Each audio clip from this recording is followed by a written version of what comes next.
Hello, hello, hello, good morning, and welcome. You are on the mountain with Rick, and it is time for World Building Wednesdays. But first, coffee.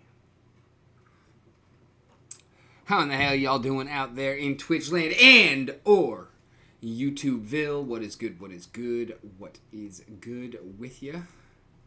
I am working on another NPC for the town of the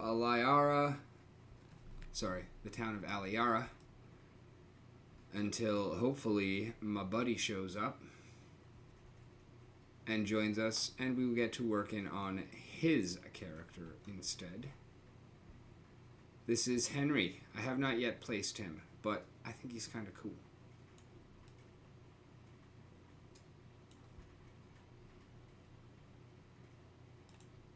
Yeah, definitely much better with that being dark like that.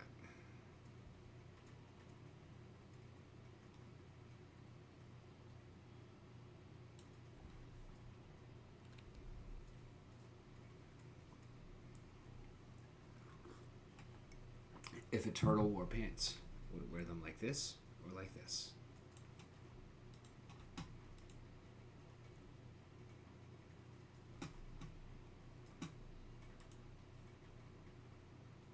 I know what's missing.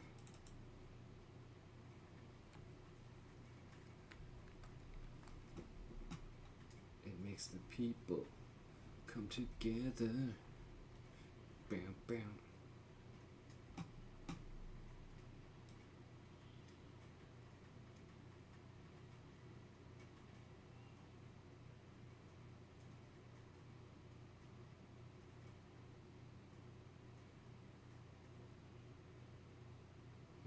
It's weird.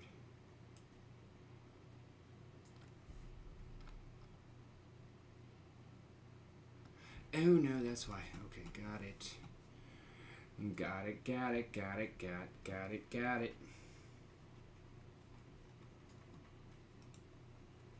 Let's get some music going until and unless we get someone in the chat. And in the meanwhile,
characters. Who do I have here? I have Lurith. Options. Exports.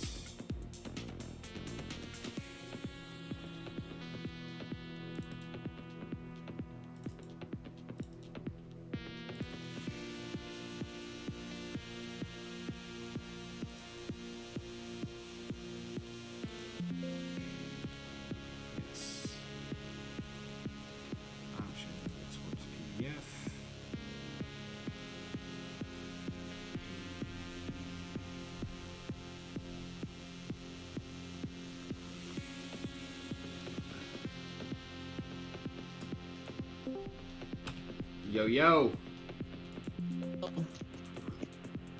What's good, what's good?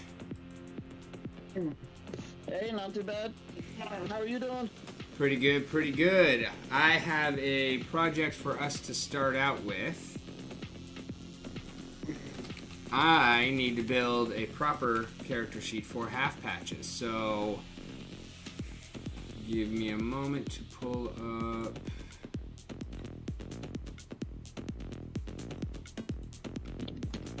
Okay.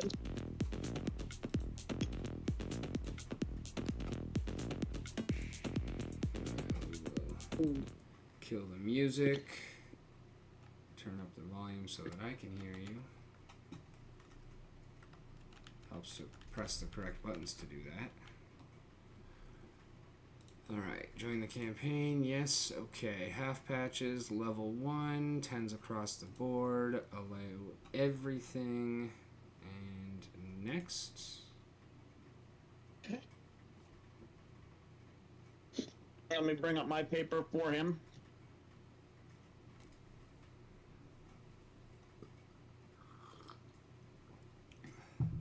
Yeah, like I started with the frickin' the heritage feat. Like I could not find your heritage when I started.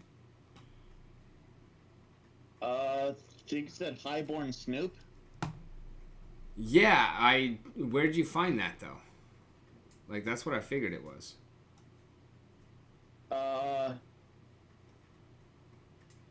Archives of Nethys is the website I was working on with. Okay, yeah, and that has everything. So I guess it's just from a book that's not in Wanderer's Guide, which is fine. What did it give you? Let me check.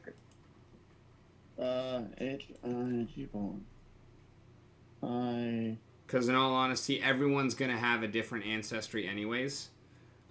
Because that's how I'm going to work in some of my Galil stuff, but it's going to allow you to take... a different heritage, but it's going to allow you to take... okay, so here's Highborn Snoop is from High Helm. I don't know where that is. It's probably an adventure path or something. Okay. Okay, so it's choose 2 ability boosts. One must be Dex or Int. The other one is free. You're trained in Society skill and the Guild Lore skill. You gain the Courtly Graces skill feat. Okay.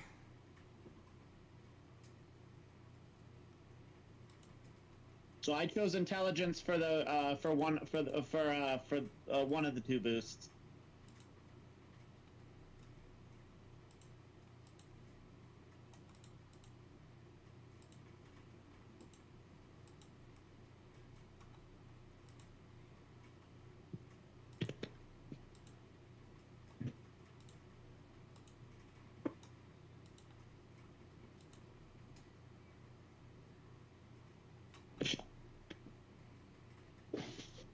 So we'll actually go back to home. And it was +2 int and +2 what? Let me go back. Alright.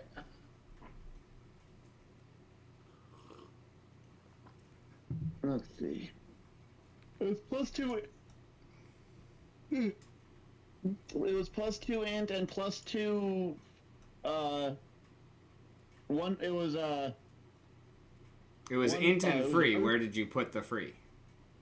I didn't write down which one I put the free in, but I knew where they ended up. So where am I putting it? Throw it in Dex. Wait, hold up.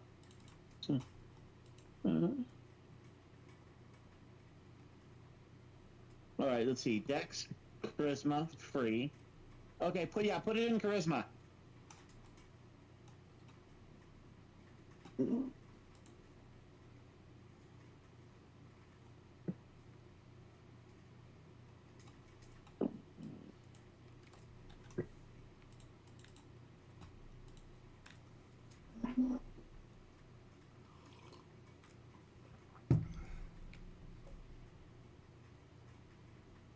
And then we can just figure out all the skill shit in Foundry. Just remember it for the meanwhile. I'm just going with Snow Goblin right now. Not gonna deal with Goblin right now? No, I said I'm gonna give you Snow Goblin for right now. Oh, okay. Doesn't look like you have... No, you do. Okay. Wait.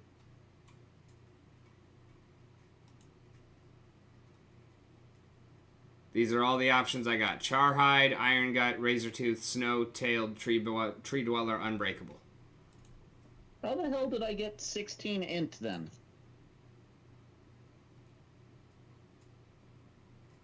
Because we're barely started. Okay. You get other boosts from class, everything like that. First feat. Burn It, City Scavenger, Goblin Lore, Goblin Scuttle, Goblin Song, Goblin Weapon Familiarity, Junk Tinker, Rough Rider, Twitchy, or Very Sneaky.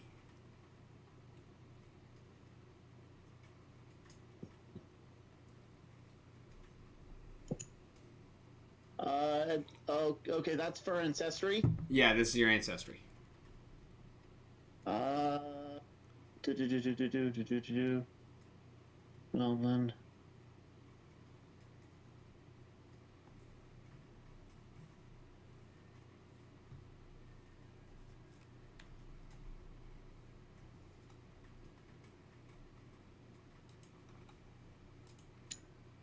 That's a good one. That's a good question.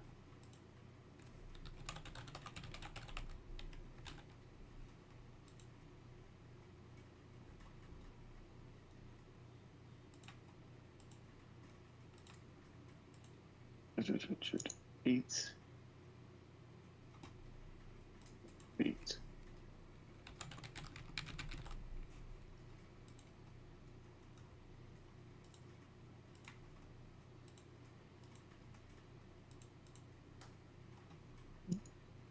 Nation. Ancestries. Goblin.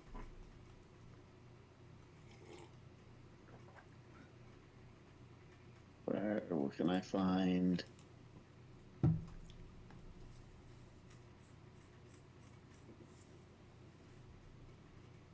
Sorry, I'm trying to look up some of those. No, you're good.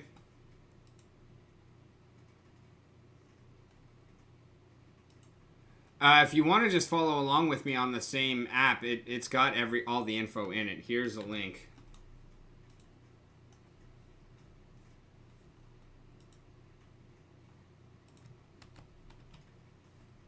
I mean, this one doesn't have quite everything, but it's been pretty good.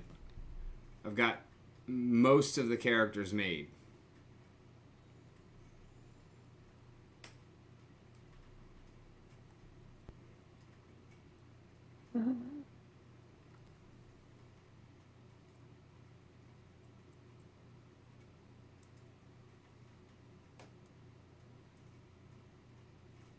When we get an Ancestry feat at level 1? Yep.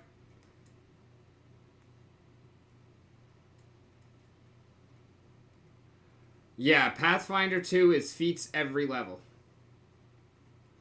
Huh. And 4 different kinds of feats. It's also 4 plus 2 stat boosts every 5 levels. Or at 5, 10, 15, 20. And the rules on those is they can't go into the same one.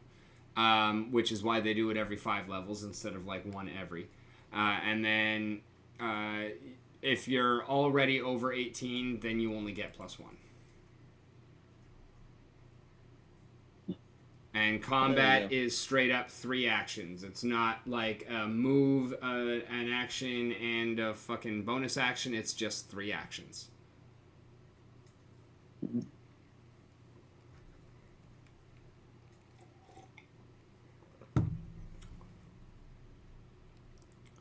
No guaranteed attacks of opportunity. Attacks of opportunity are now something that is unlocked through feats. The only person who gets attacks of opportunity out the gate is a fighter. And also, there is a critical fail and critical success system baked in, and it's simply plus or minus 10. Okay. So no more 20s and 1s, just if you succeed by 10, it's a critical success. And that is true for attacks and for skills and for saves. There is also critical failure if you miss by 10. I guess the thing about me not liking critical failure isn't actually the fact you fail on a 1. I don't like, I guess the term actually would be fumbles. Yeah. Where like You roll a 1, it gives people an excuse to do stupid shit to your character. Yeah, and that's As not opposed to just missing. exactly. That's not how things work. Like there are like within the rules, everything is defined for what critical success means, what critical failure means, what regular success or failure is. Like every spell, you'll see it written out. If it has a fucking saving throw, it'll be this is critical success, this is success, this is failure, this is critical failure on that saving throw. Okay. I think Twitchy is going to be the feat I'm going to go with. I brought Alrighty. it up. It looks like Twitchy's probably the better the feat I'm going to want to go with. Alrighty, and then we have a boost to Strength, Con, Int, or Wiz. You're going Int. Duh. So you get 2 languages you already know, Common and Goblin. Orc is pretty much the main language of the human world. Okay. Like, because those 2 races get along so much better than with any of the others. Like, Gnolls, like anyone who was on the human side during the war, it's pretty much Orcish is basically common for them because orcs were one of the original language or original races, and they just have a better language than Gnoll. Well, I think you also have to remember where my character comes from. True. He doesn't come from this side. He is from the ice side. I'm not saying you have to choose Orcish. I'm just letting you know that particular bit of context. As a diplomat, he probably had to learn Orcish, but I think his other language is going to be something else. Okay. Do you have anything in mind, or do you want to just look through the list? I was thinking something tied to giants.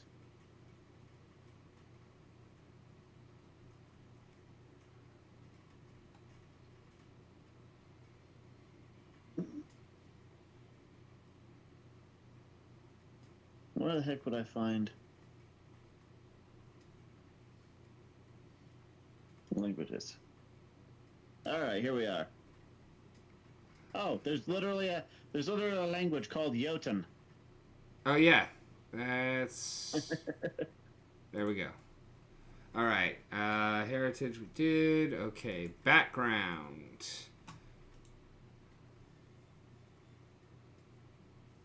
Background. That would be Highborn Snoop, right? Maybe. Let's scroll down. Yeah. Highborn Snoop is a background. Oh, okay. It's not on my list here either because I did look. Yeah. I have it up on Archives of Nethys in front of me right now.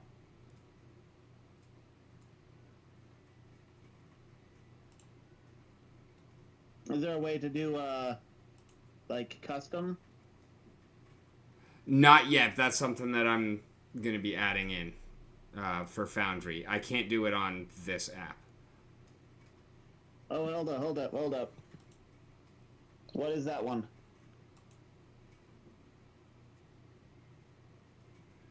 I mean, I already baked in your boosts from it. I just manually did those starting. Oh, okay. So even if we pick one that doesn't give you any boosts, you still have it. And that's what I'm saying. Like, we can just...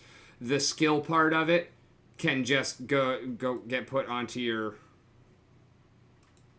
The ability part of it just already goes on there. It's mostly going to be the extra stuff that it gives. Yeah, exactly.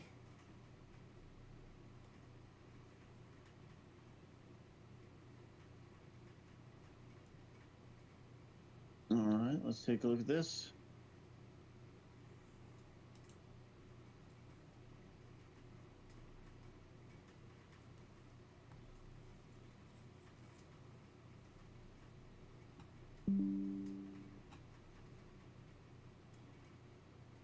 Well, let me see if I can find a background that's more general that would work. Preferably from a book that you have access to. I thought it was all of them on here, but I guess not. I think I have all of the books on here. but it doesn't have all of the the adventure paths and stuff. They all have options in them as well, and I don't think those are covered by Wanderer's Guide.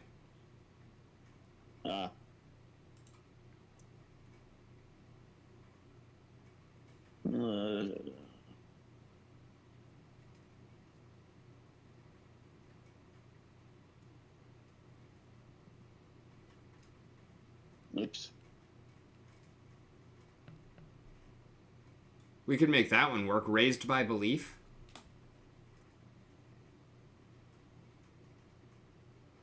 It's from Lost Omens, Gods and Magic.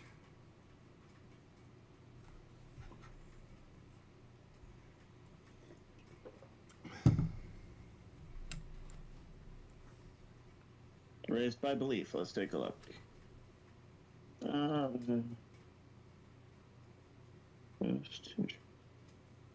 Let's go more. Yeah, let me.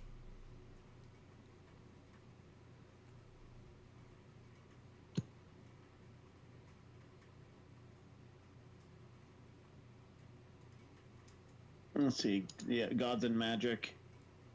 All right, so 2 ability boosts doesn't really matter.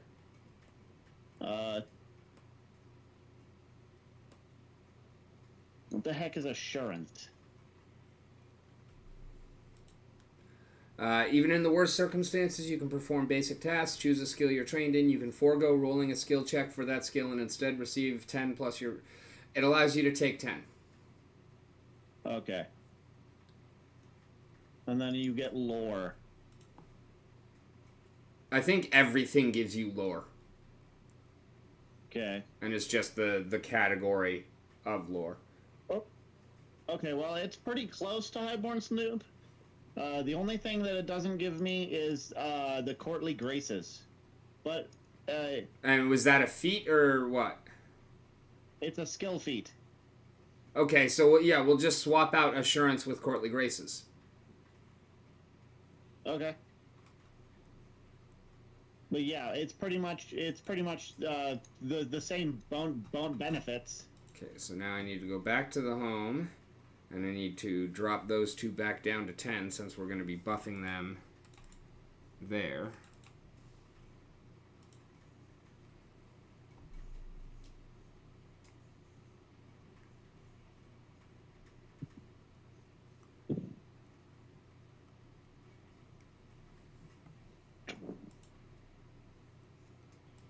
So we went int and ka, and then choose a skill.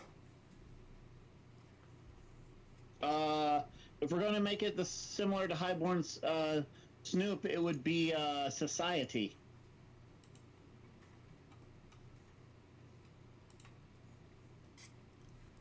And what was the name of the Courtly Graces? Yeah. Which does what?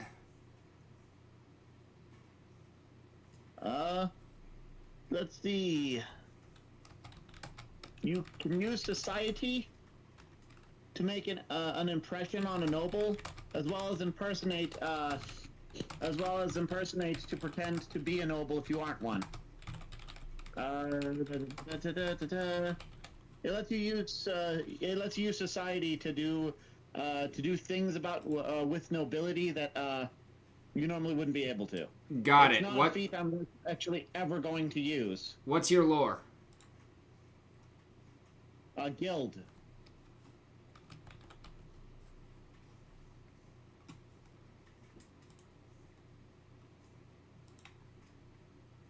Okay, no, you are complete now. And then class, you are a witch. Yes. He's a witch! It's the one that I felt worked the best for the character. All Interesting right. thing for Courtly Graces, it actually is a prerequisite for a different feat that actually might end up being used if I get it eventually. Honestly, Courtly Graces could end up being useful. You never know. Like, there's certainly the opportunity for it. It's not written into the game, but... Yeah. All right, you got 6 skills. Okay, let me go to my build and go over to skills because I believe. All right, so I got guild lore automatically, and I got science society automatically. Yep. And let's see, 1, 2, 3, 5, 6, 7, 8. Why do I have 8? Because you already have 2, and you're adding 6 more. No, 8 passed. Oh, because first we 2. haven't increased your int from the ability boost yet, which is going to give you more.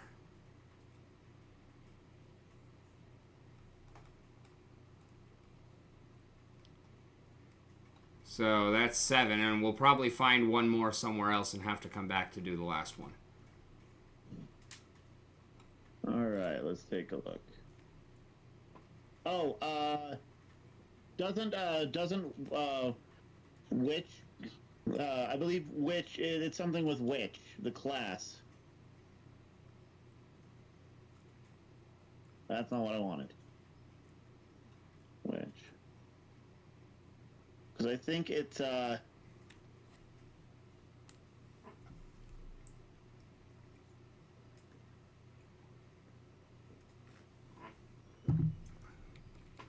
yeah, it's part of the witch part things. Patron. Perception? So huh? Do you mean perception? No, the ability patron that I get for being a witch. Okay. Patron, I get one skill from my patron, which covers one, and then you said the buff covers another. Yeah, okay. Yeah, patron's down here. I hadn't gotten to that. So who's your patron? It's gonna end up having to be a custom patron, but we can use, where is it? Winter?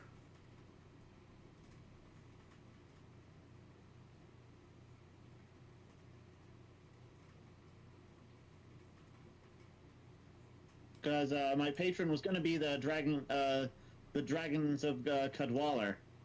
Yeah, I figured. But let me. All right, patron. All right, so occultism.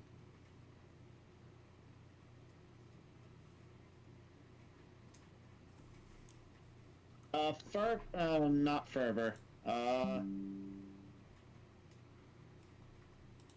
right, so you have a winter. Yeah, that's the one I'm leaning towards. Oh, there is one. Winter, however, is uses Primal, and you nature. wanted to be what? Occult? It was, yeah, mine was occult, which would be Pax, Night, Fate, or Curse, or the one about Baba Yaga. So which one of those do you like best? Well, let me see which one best fits. What is your cantrip and granted spell from the NDGs? Well, so I was gonna give Stoke the Heart and Biting Words.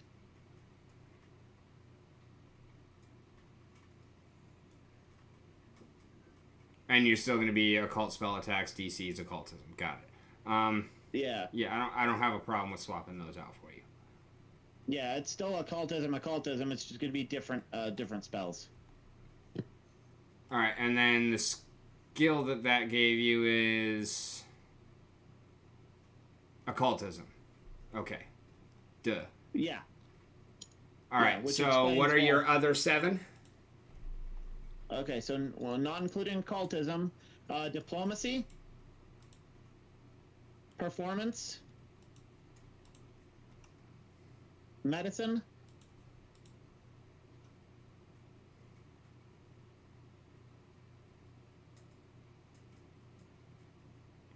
got it. Stealth, athletics,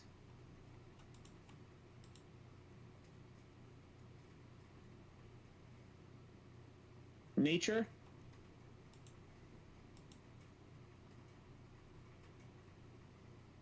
And religion.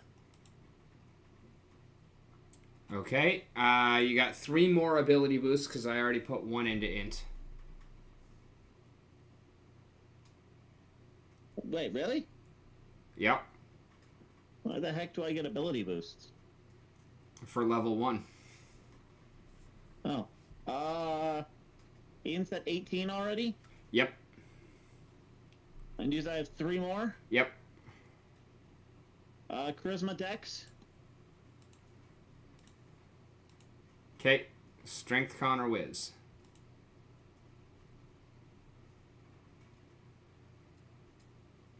You are at 8 whiz. Yeah, I know.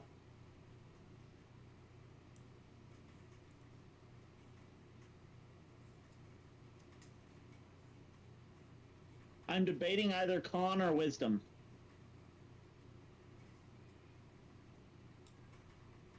Like, a negative wisdom isn't... You probably want the hit points, honestly. Yeah, negative wisdom. I mean, I can still be a relatively good character for that. Wisdom just means that I'm my resolve isn't particularly high, I guess. All right, you're familiar. That's a good question. Okay, nothing yet. Got it. Hexes, blah blah blah. Any choices here? No. I know the fact that, like, as far as witches go, we actually gain our spells from our familiars, as opposed to what weird stuff that the others do. Okay. They're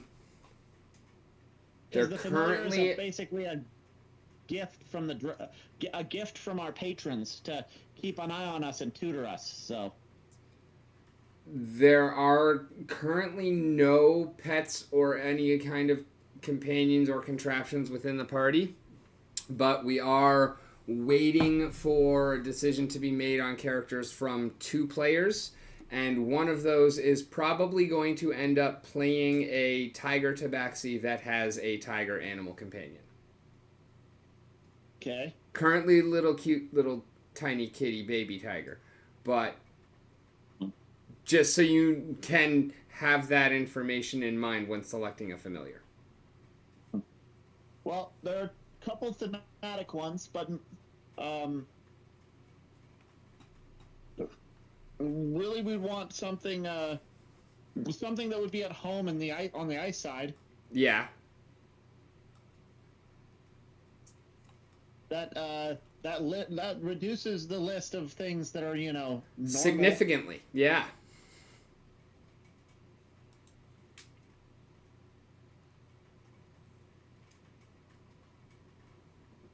I mean, an Arctic fox would make sense. Would it be okay on the main side? Yeah, probably. It wouldn't probably do particularly well on the winter side, or on the on the sand side, the desert side. Yeah, I would imagine But not. Arctic foxes have a thing where they molt between 2 different coats depending on the temperature they live in. Okay. And Aliara is not like fucking tropical or anything, so. Yeah. Like I might require my character to, on his downtime, like, take some scissors and literally groom his pet fox, like it's one of those tiny toy dogs. But it should work. Yeah.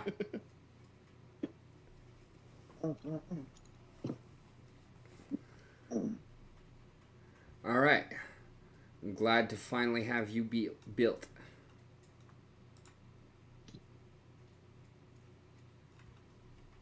Options. And I do have a spell list, though I'm not entirely certain if it's necessary. I think I also sent you this this list thing. May have. Save. Options. Export to PDF.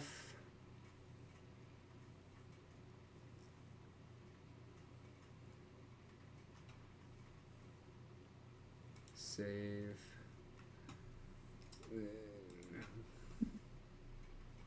Boom.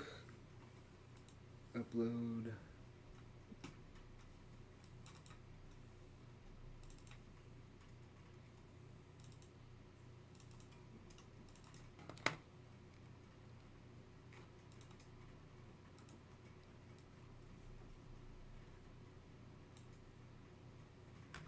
All right, I just sent you your character sheets.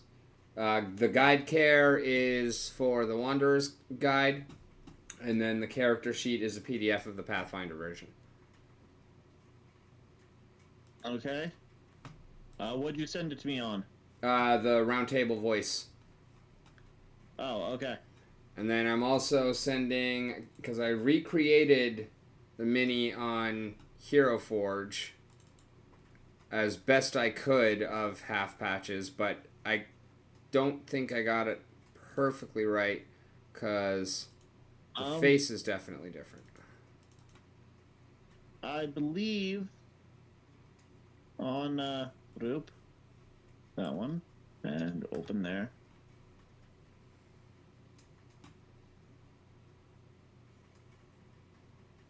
And I believe I sent you on...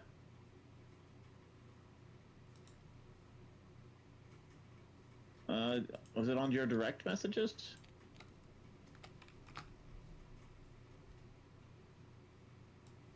Yeah, there should be a link on your direct messages. Where it has a picture of him, and above it says unnamed, made with Hero Forge. Yeah. If you click on that, it should bring it up. Yeah, but that, like, not in my account. Oh, okay. So, like, I remade him so that I could save the, like, take screenshots and save it and whatnot so that I can move it around and everything like that. Oh, okay. Let me go back to on the mountain. Go back down. Yeah, I'm... the only thing I would end up... yeah, the only thing I actually... that looks different between the one I made and the one you have here is the color of his hands. Yeah, I couldn't get a couple of the colors exactly right, and his face is also different. Is it? Yeah.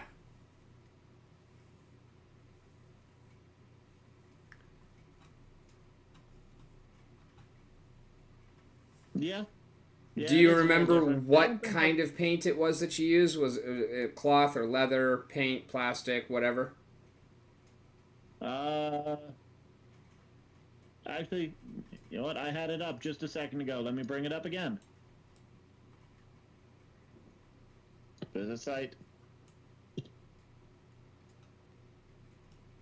I was actually very stoked because, like, I ran into a bunch of problems at first, and then, like, when I was looking through, like, the fucking dagger, like, I knew exactly which one you had picked, like, as I was scrolling through, as the boots, when I finally found them, it was like, there were a bunch of them where it was like, all right, first pick, no, that's the fucking one. And I really, as long as it took me and as difficult as it was to recreate him, I appreciate how much time and effort you put into crafting him.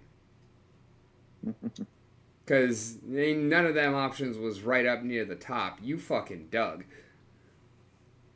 So, his face skin tone, I'm just telling you now, I didn't touch any of the options above. It's all cloth paint.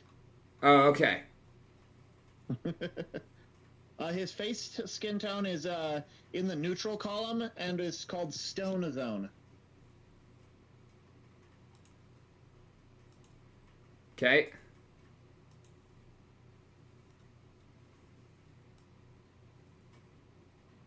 And the one right next to that is what I used for his hands. Gray Day. No. Olive Grove Olive stone. Grove stone. And then, did I use... Yep. For his nails, I used hotter terracotta in that same list.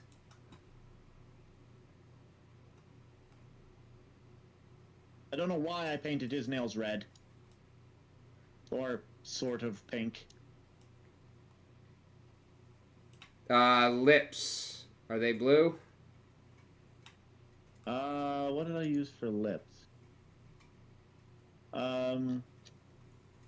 No, they were... Let me find it. I think its color is in cools. Yep, its color is in cools. Lips, in cools, second row, far to the left. Periwinkle perletage.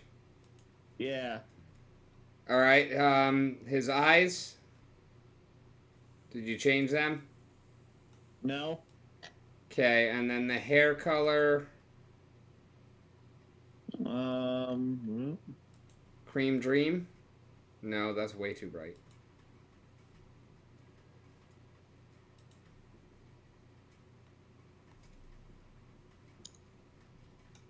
Tacky Khaki.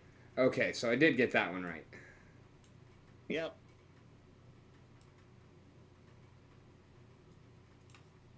Alrighty, Beautimus.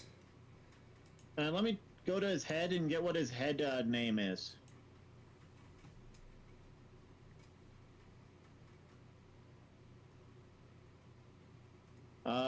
Broad features.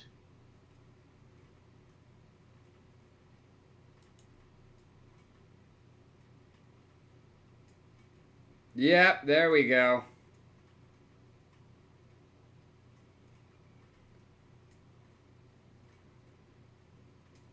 And I gave him a unibrow. I didn't even notice that. Same color though, right? Yeah, I gave him a mono brow, I think. Yeah. And same color as his regular hair.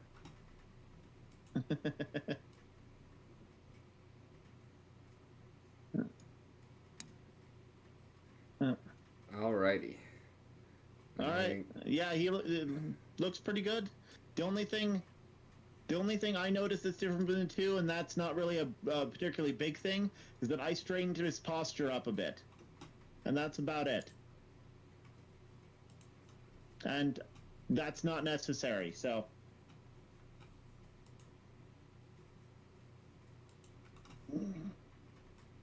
Oh yeah, did you change height or anything? Minimum height, maximum no. head?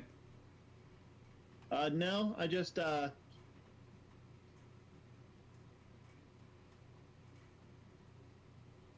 see. Let me see where I went to.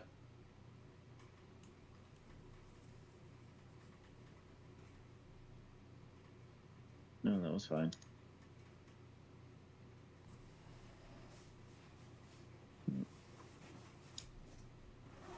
Nope. Yeah, how did I change his shoulders? Clothing? Oh wait, No, like size? get him from being kind of hunched over to more upright. Posture. Body measure. Body measure. Oh, okay, yeah. Cool. Yeah. I put the slider on for posture on 3.8. Alrighty. Or 0.38. I knew what you meant. 0.38? Yeah, 0.38. So he's a little more upright, but not, super. I am Alright, Posture Man. I am Goblin Posture hey. Man. Okay, I can see the sliders on yours.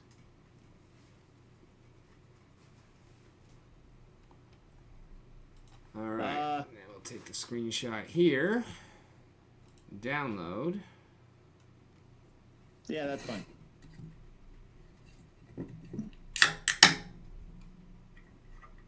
This here was what I really wanted. Just to be able to get a shot of him with his face. Mm-hmm. Yep. And then, now that we have It's that... funny, because I actually did a couple more things, but, like, it really doesn't matter for this particular picture. Because I actually went through all of those sliders and carefully moved them just a little bit to spots once I figured out what the heck each slider did. Yep. You should see some of the things I've gone through with some of the ones that I've made. I will show you the list here in just a moment.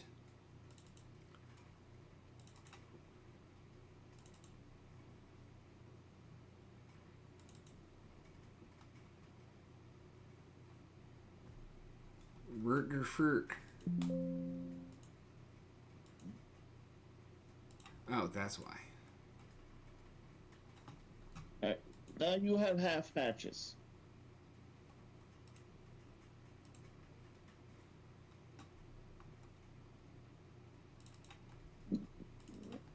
Mm.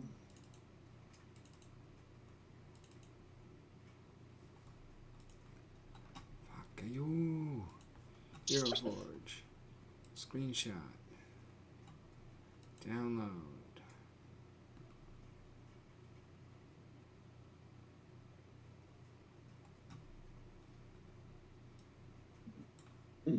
Why are you being shitty? Fucking work. Thank you.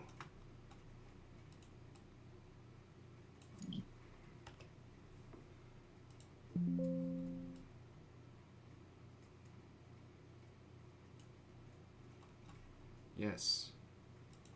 Now, remove.bg. Upload image.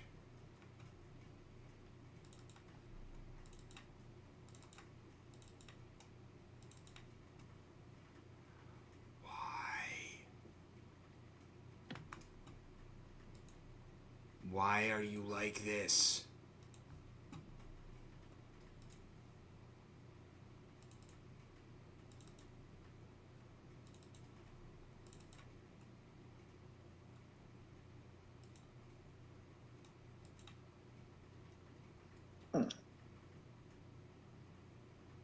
Mm-hmm.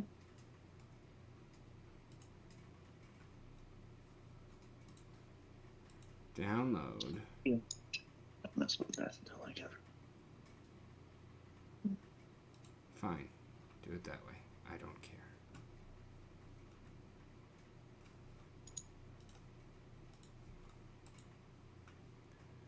You're gonna go all the way fucking back through here yet again.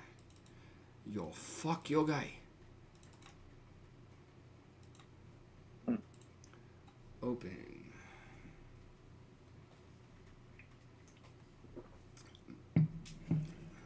Oh, yes, perfect. So that's going to be your mini. Okay.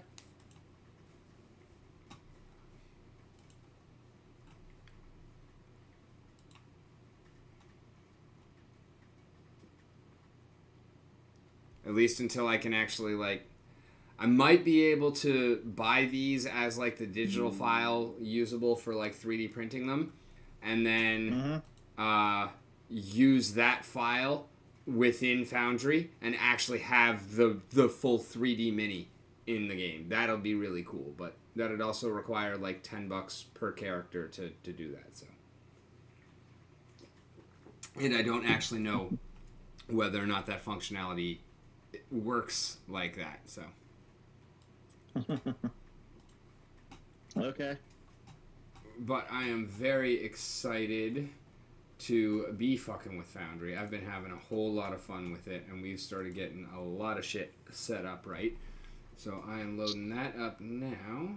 We're going to hop on over to the correct scene for that. Collect our wax. Stake our nifty.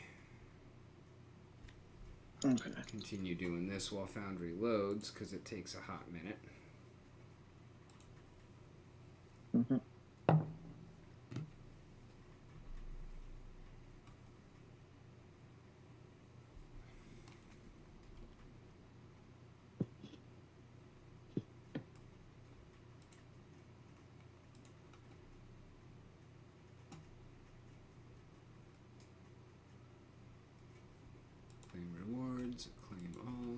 window.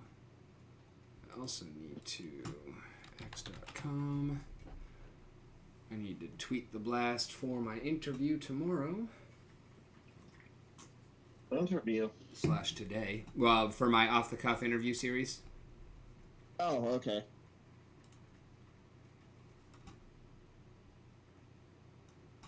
So I was considering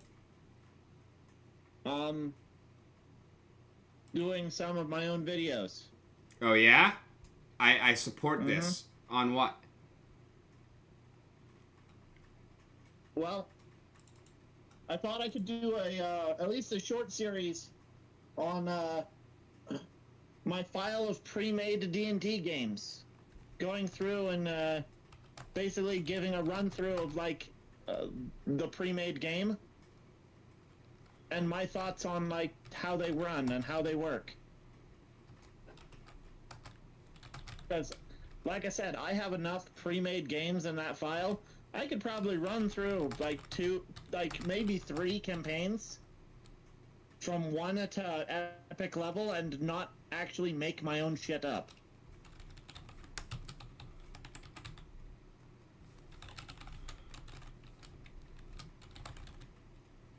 Yeah, I'm actually very glad that you do have that because you know how the schedule is going to work for the game, right? No? All right, so we're doing Thursdays. We're taking first Thursday of the month off. And then we'll play for the next 3 Thursdays in this campaign. And then on those weird months where there is a 5th Thursday, then somebody else will run whatever the fuck they want so that I get a chance to play once in a while also. Okay.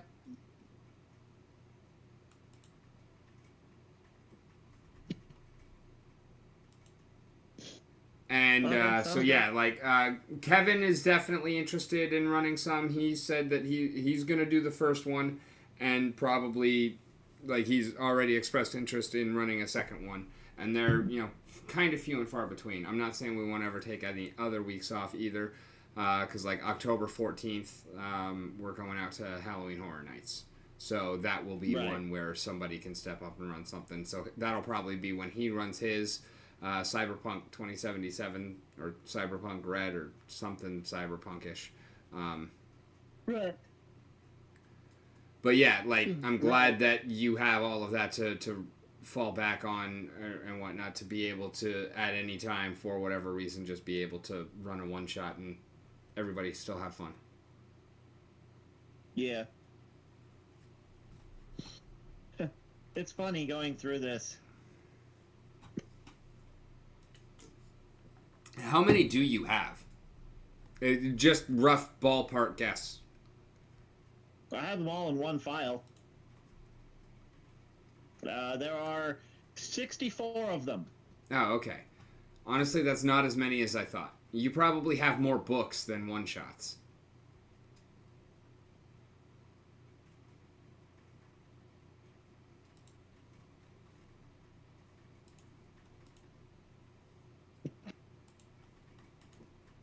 You never thought about making that comparison, have you? All right, 53 plus 6. 59. Plus 1. 60. Plus another 1. 61. That's 3.5 bucks. D20 Modern have 4. 67. I called it.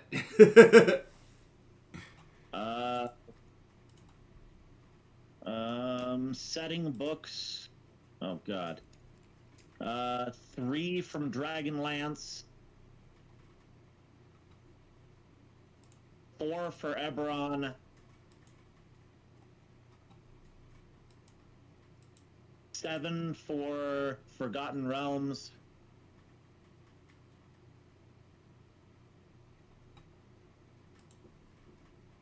One, two, three, four, five, six. And y'all, this is just in the fucking folder. He's not even talking about his actual fucking library.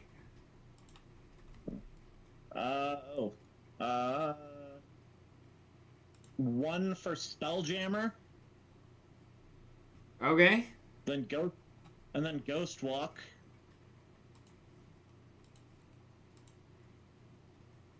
Then some of these don't count, but I would say 5 for the Star Wars D20 game.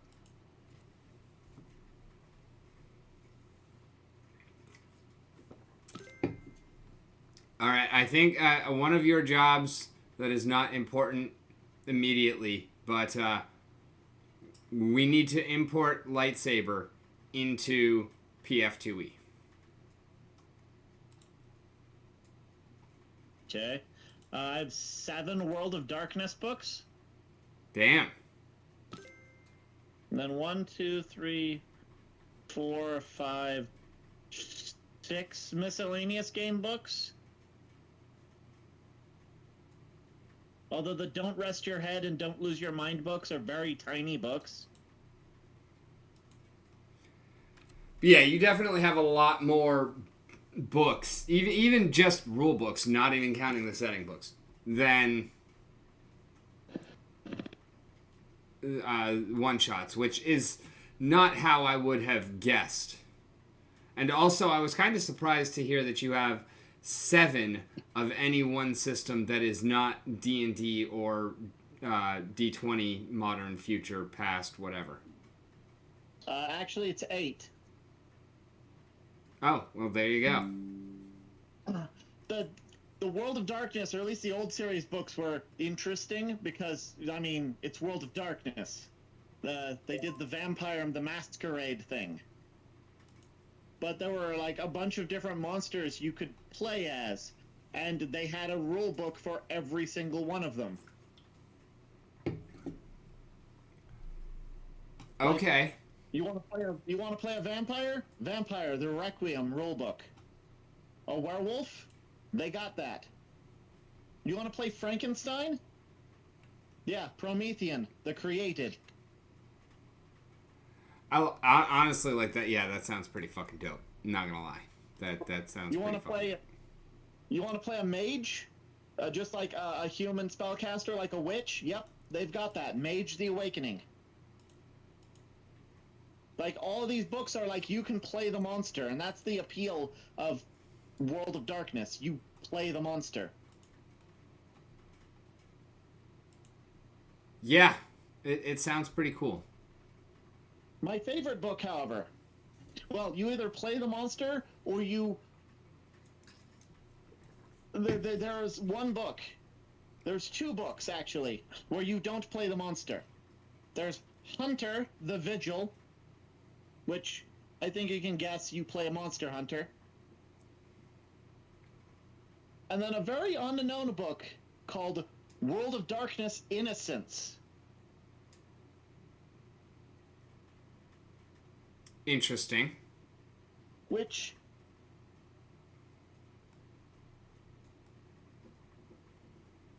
You ever want to play a campaign where you're basically just in Stephen King's It?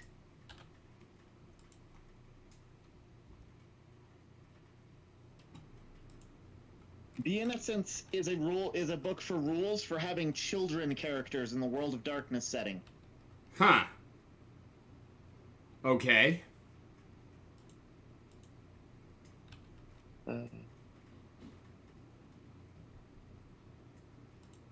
It's an interesting... The World of Darkness books are an interesting read. I hate the system, but it's an interesting read.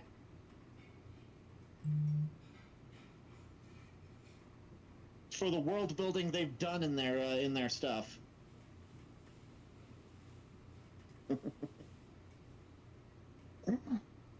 Which is why you will never find me playing it. Why is that? I don't like the system. The White Wolf system. Oh, that's a D10 one, right? Yeah, it is a D10 one. I have never played a D10 system. I did really enjoy GURPS. I have very limited exposure with it, but like, I enjoyed the simplicity of the 3D6 system. Yeah, don't get me wrong, the D10 system isn't bad, but it just doesn't seem to have the same creativeness to me that the D20 system has. I mean, it seems to me to work exactly the same. It works well enough. Like, anything that a D20 can do, 3D6 can do. And it's just going to be closer to the mean. Yeah. I gotta put you on, I gotta mute for a sec. I'll be right back. Alright.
Oh, you need a rim.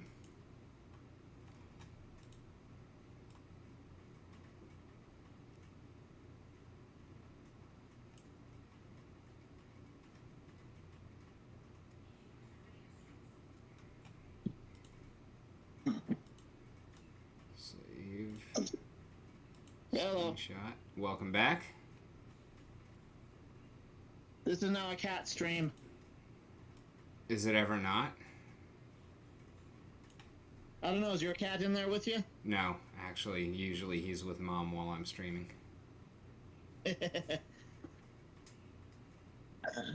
My cat just came in. It's starting to get cold out tonight.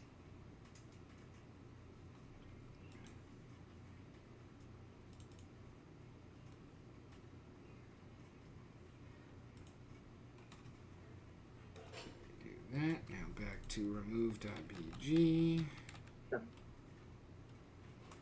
I said now back to remove.bg. Thank you. By the way, I don't know if you've ever fucking known about this tool before, and I know you may or may not have any particular use for it, but it's fucking amazing. It does exactly what it says on the tin, and what it says on the tin is remove image background. Oh. And it's got the easiest fucking website to remember. Remove.bg. I've done this many other ways in the past, and you mentioned it's odd. You think it's odd that I have 8 of any one book that is not D&D or D20 Modern? I didn't say it was odd. It just kind of surprises me. I know you've got like all of 3.5 and then a bunch of other shit. I just would not have guessed that you had that much of any one particular thing. Wrong, sir. I do not have all of 3.5. I know. There are books I'm missing, but I do have most. I know, but that was the joke I was making, or the exaggeration I was making, is that because yeah, I know you don't actually have every single one. You don't have Exemplars of Evil, but you've got most. I do have to say though, there are a couple of games that I would have more books if they ever made them. Fair. Like the Don't Rest Your Head and Don't Lose Your Mind. Fun Right. system. Very, very fun system. Very simple. A relatively simple system. It's very story driven. So there's not a lot of like there's creativity in like things, and I do like the it's a very story driven game. But they've only made 2 books. The primary rules and a supplement for the powers your character gets, and that's it. All right. Well, speaking of story-driven game, what are your goals for half patches during this campaign?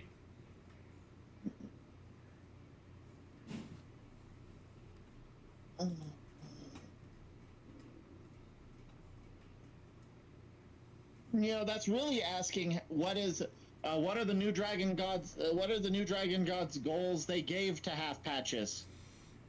Well, yes, but also his own particular preferences, because I am asking as your character and not specifically the NDGs. Obviously, there's going to be a large segment of that which is influenced by them. But, I mean, he is still his own unique being. Yeah. Yeah. And also asking you as you, because technically the new dragon gods would not know that when they're sending their emissary up to this royal wedding, because of course they're sending one, but they do not know in all of their godly wisdom that that emissary is going to be at the beginning of a new campaign. True.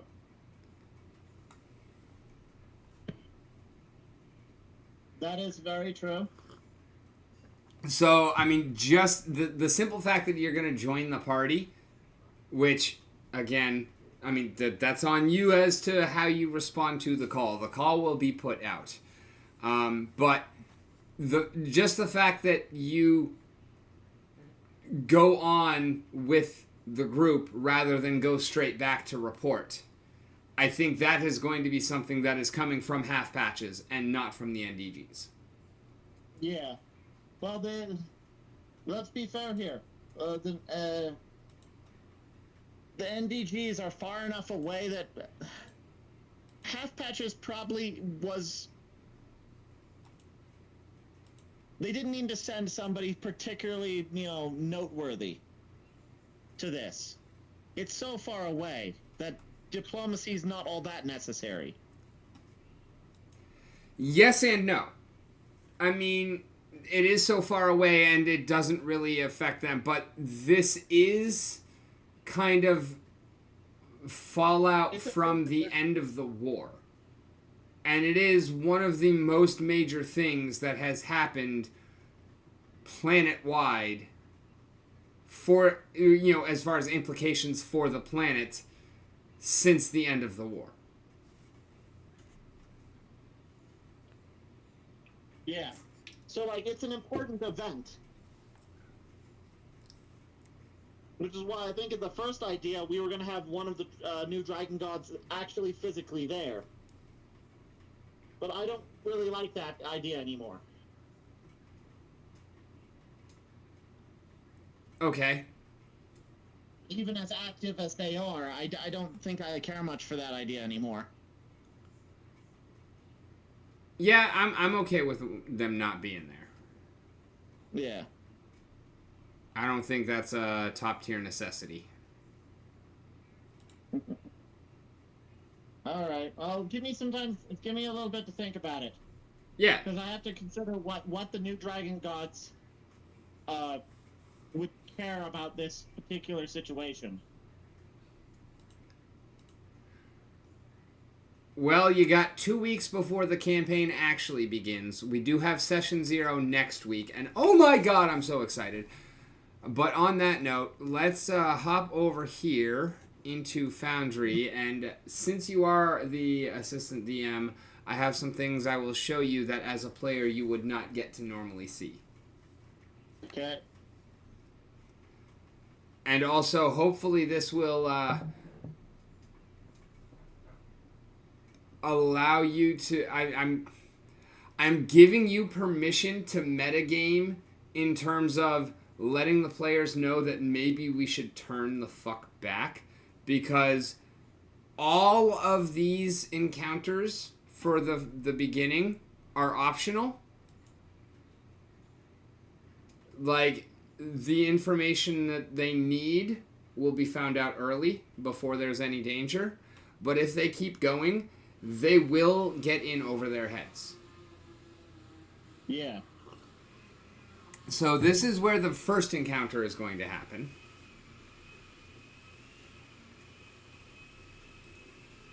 Okay, looks like a bridge.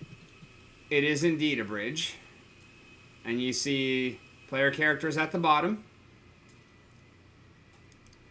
Now, when we move one of the player characters... Sorry, let me get this properly positioned. There we go. Okay.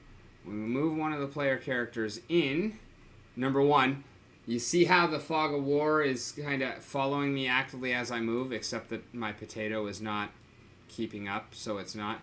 But the fog of war actually follows as we move, so your characters can only see what they can see. Okay. But when we put them inside, you notice there's a fucking hole in the bridge here. So that's something that the players have to figure out how to deal with. But if they stand around too long waiting... Well, I'm just going to show you the rest of what's going on anyways. You've got these two kobolds who are up on the underside of the bridge, ready to, once the players cross over, they will crawl up out of the hole and be behind them. You have a kobold caster who is here on a ledge on the rock wall and is far enough below that he can actually see through the hole in the fucking bridge. And if the players dilly-dally about getting over, or they spend too long trying to figure out how to get over the hole, he can start casting shit at them. There are 4 more kobolds who are laying down on the roof right here as they exit, and there are 3 kobold archers in the trees. I have no expectations that this will actually be a difficult encounter whatsoever. It'll do some damage. It'll do some damage, but it's not really a big deal. But then, once you get past that bridge, you'll come up to the Forest Fork.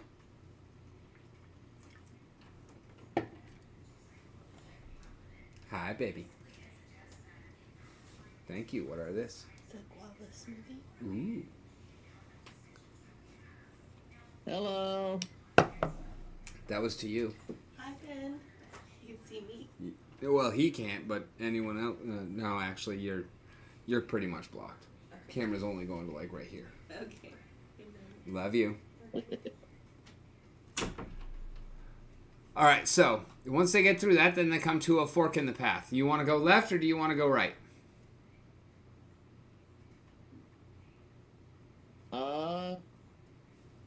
Let's go left. All right, well, I don't have left built yet, so we're going right. Okay. I assume the choice won't matter in the end. No, it actually does. It absolutely does. They go different places. I am not that kind of DM. Your choices matter. All right, so here you can kind of already see what is about to happen. You'll notice how this one kobold over here is not grayed out. He is perfectly visible. He is a kobold flag bearer sitting on a rock. He looks as if he has gotten separated from the rest of his group, and he's kind of lost, and he's just sitting down taking a breather and trying to figure out what to do next.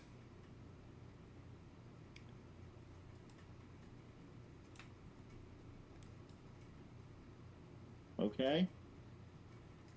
Again, we can see the walls all set up for the fog of war, everything like that. So,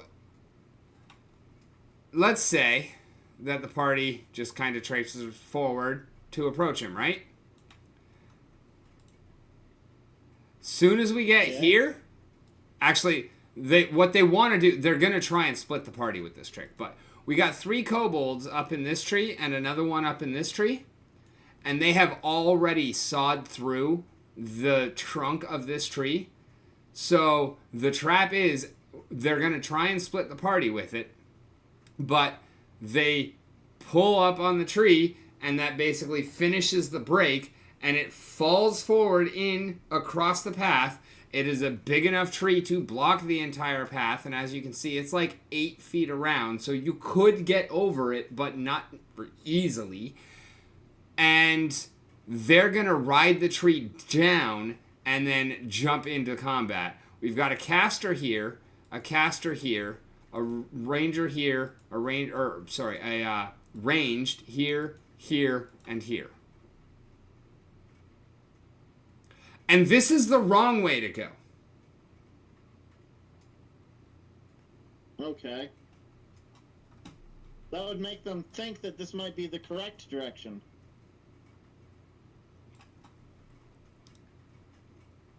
But once if they get through that scenario and pass on into what's next on that side,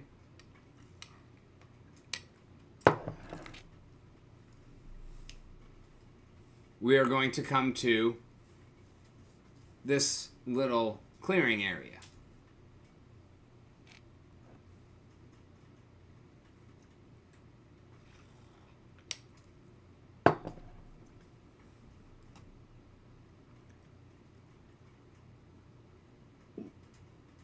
Okay. I'm not saying anything about that. I do think my character is probably the one that is most likely to bring up, is most likely to be the most cautious out of this group. Just from background characters the backgrounds that I know of these characters. I don't know. When it comes to being cautious, Fairheart is pussy ass little bitch.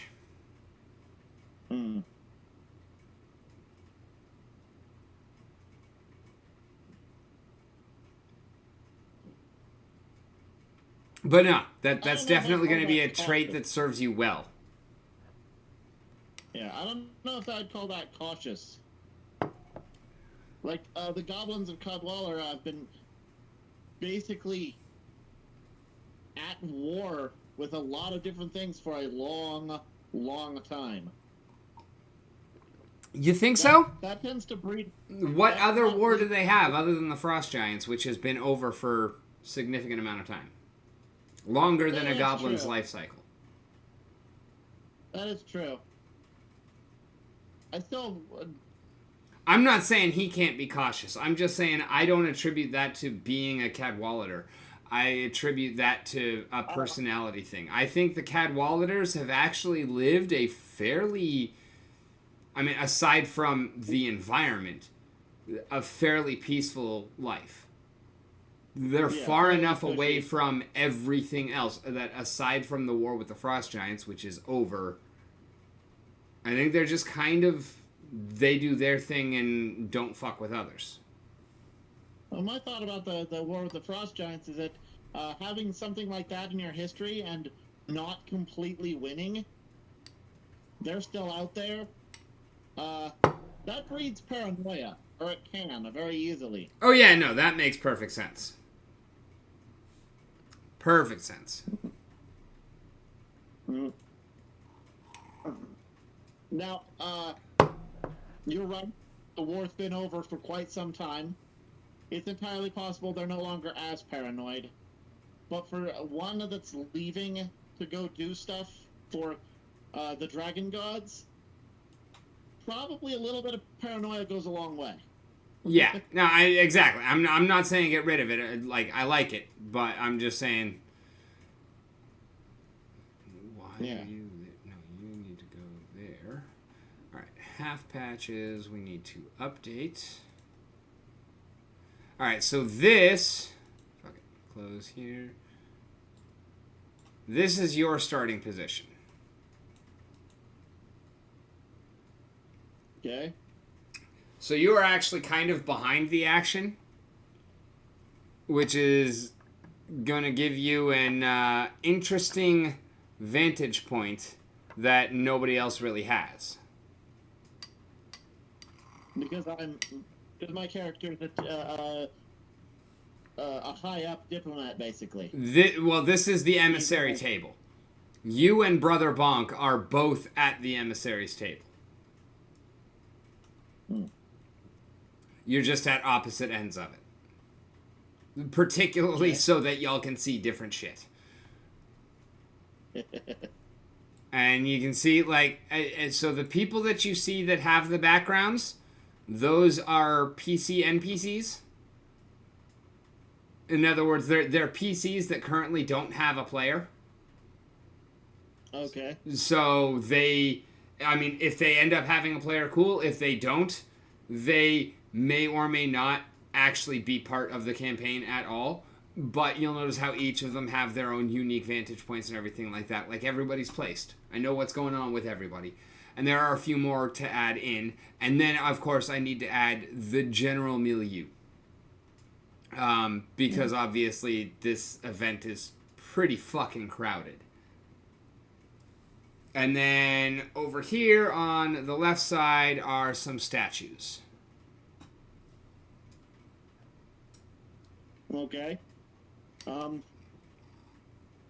have an idea for the non-used player characters. Okay? Reinforcements.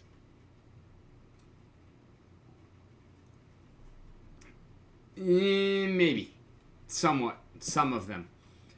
Just like all of the other characters, they all have their own, kind of backstories and lives to get back to. They all have their own unique reasons for being here for the wedding. And so if they're not actually played, they might end up just going back home. Yeah. But if you end up needing to, like, well, the party has fallen into a situation that they are pretty much going to TPKN, it gives you a way to rescue the party if you feel like it. Oh, I've already got most of that covered. Okay. You already have that planned.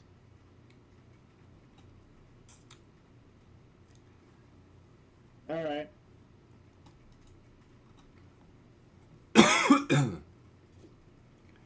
How did all of this shit end up getting off-centered, though? I had to add the gazebo into this map. And it used to perfectly cover this. Like, it was shifted over to about halfway in between where these two are. Okay. Yeah, so far, our party is kind of fucking crazy. But we're looking at a monk, a witch, a paladin, a druid, and an illusionist. I feel like that's actually solid team comp. I agree. Here's a question for you. How much healing does the party have? Oh, that's one of the things about PF2E is damage is a lot more common. Healing is a little more powerful, but everybody heals because the medicine skill is healing. Okay. How much magic healing do we have? Currently, Kevin. That's it. Okay, well, if you have access to healing as a witch, a little bit of it might be a good idea, but you don't need to try and go full healer mode. My hex cantrip can heal. You have a healing cantrip? Okay, I think we're good as a party then. I don't know how much it heals. Let me take a look.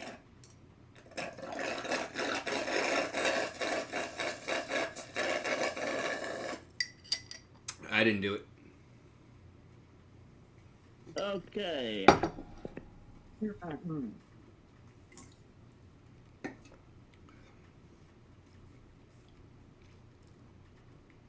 Wait. The description I saw on that said it healed. Is that the one that healed? Oh, no. Okay, no, I do not have a healing cantrip. Oh, okay. I have a healing first level spell. Okay, that's still... Oh, do you have access to a healing cantrip?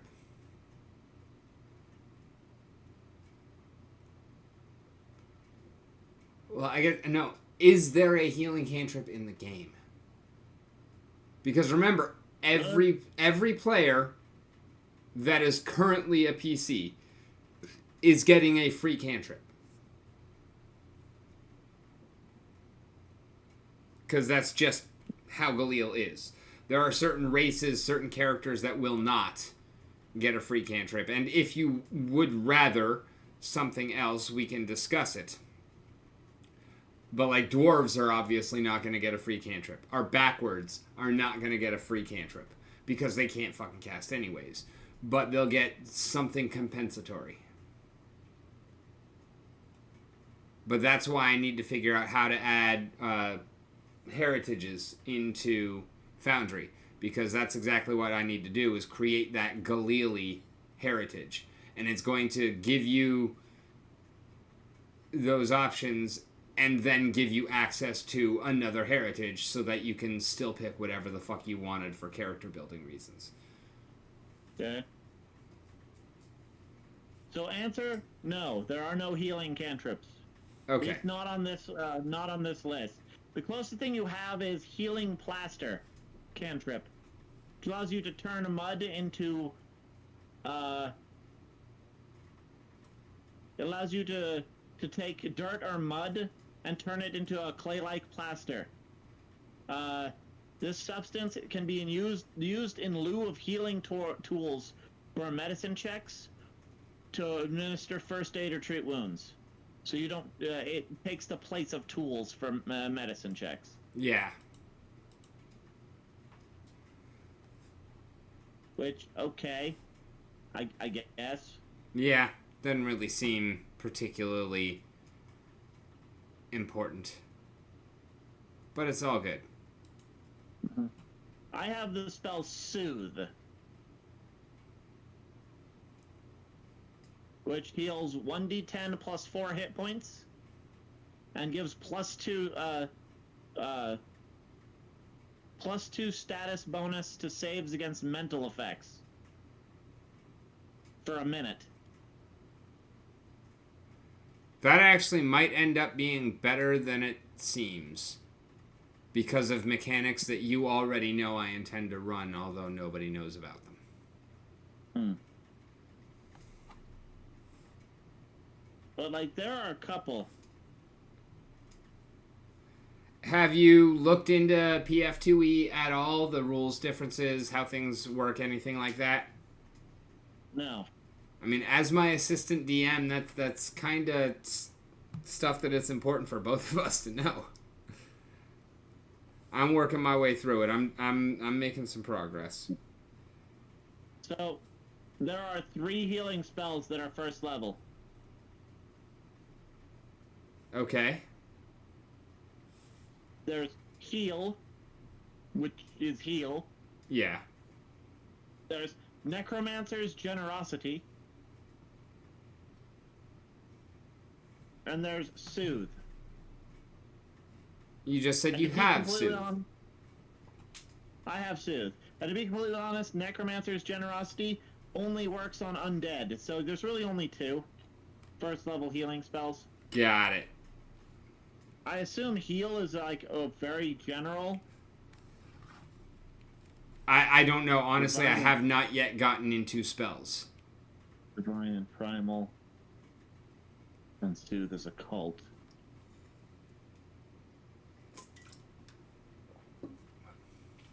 Wait.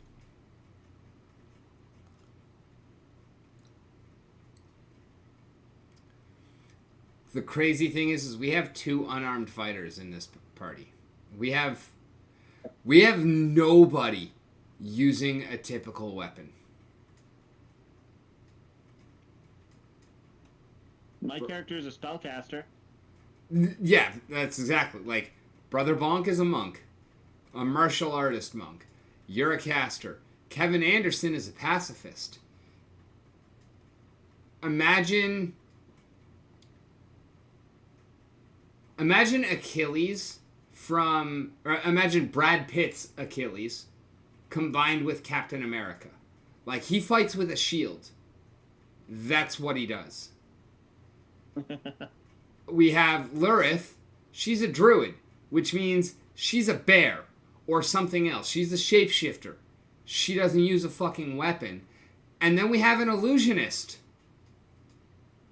We have nobody who wants a +5 sword of kick your assness.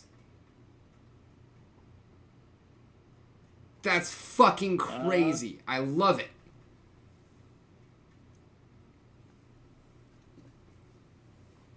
I would probably take... My character would probably take the +5 sword of kick-assedness. I'm not saying you wouldn't take it. I'm saying you don't want it. Like, it's not a driving desire for you. Mm-hmm.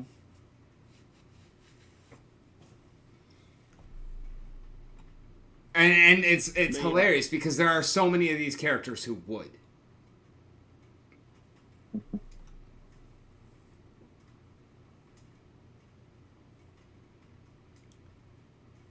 Actually, then again, maybe not even. Mm-hmm. Thamerlin's a dual wielder, but he is an axe and hammer dual wielder. And he's a dwarf. He's gonna do better with that axe and fucking hammer than his sword's ever gonna fucking do for him. Then we got... So, oh, go ahead. Looking at spells, Mm-hmm. there are four types of spellcasters in Pathfinder. There's arcane, divine, occult, and primal. Yes, and I love that. I love that breakdown.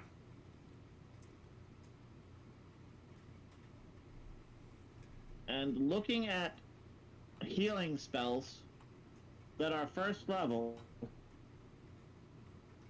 I noticed something. What's that? So, heal is available to divine and primal. Okay. Soothe is available to occult. Arcane gets nothing. Which makes sense. Honestly, Arcane doesn't really heal. It's not what they do. Mm-hmm. And we are going to be adding in a fifth. Either when Paizo does or beforehand, because you know we're putting Psychic into that. Arcane, Occult, Primal, Psychic. It just fits. Mm-hmm. To be honest, though, the only real difference between them seems to be what list you use. Exactly, and that is why that is the perfect place to put Psychic. Like, I felt like in typical D&D, where it's just Arcane and Divine, and then there's Psychic, Psychic feels a little too other, and yet not other enough. And so that's why I really love the idea of breaking it down a little bit finer. Arcane, Divine, Primal, Occult, Psychic.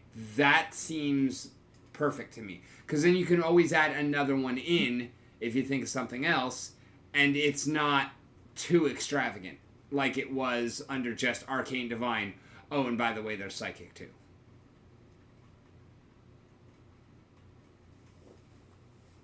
I like Psychic being another type of magic as opposed to Psychic being entirely separate from magic, I guess is what I'm trying to get at. Okay.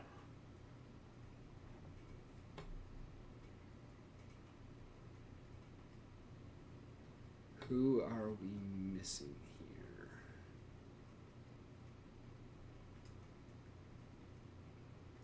Let me look at my spell list again.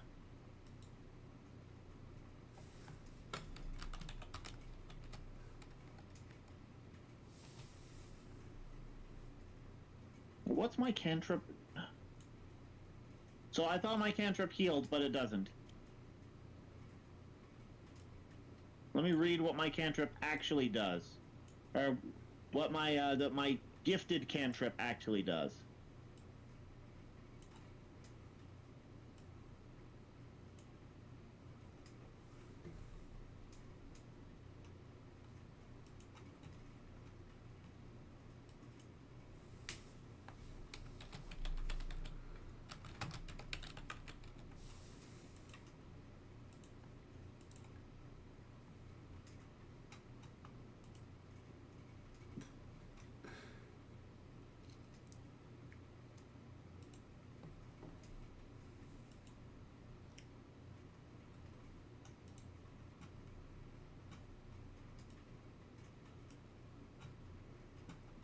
Hold up. Tile, here we go. Boop. Delete. Actor, boop. In place. Okay. Stoke the Heart cantrip. Intense fervor fills the target creature, empowering their blows. Target gains +2 damage bonus.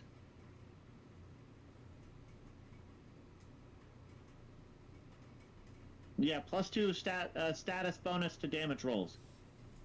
It's not terrible. Not at all. Once the spell ends, target becomes temporarily immune for 1 minute. So I guess I can't chain them. Yeah, that makes sense. I don't see why I'd need to, though. Well, it means that you can't just... Because you can cantrip at will, and it's always heightened to half your level. Like, your cantrip is always cast for free as your highest spell level. Okay. So... But nothing in this cantrip, scales. Okay, but that, I mean, it's there so that you can't just permanently enhance your entire party by that at all times. Duration says sustained, so I can only have one going at a time anyways. Oh, okay. Yeah, then so I don't understand the hour then, I guess. I do see heightened +2. Does that mean if it's 2 levels higher, it gets that bonus? I have not gotten to spells yet. I'm not entirely sure how that works yet. That's how I would read it. Is that if you cast this cantrip as a 3rd level spell, or no, it's a cantrip. If you cast this cantrip as a 2nd level spell, it does +3 damage instead of +2. Is how I'd read it. Send me the link in the voice chat real quick. For the site, or where you're reading the spell. The Archives of Nethys link. Yep, give me 1 sec. Let me get... Alright, and go to that one. And... and... enter.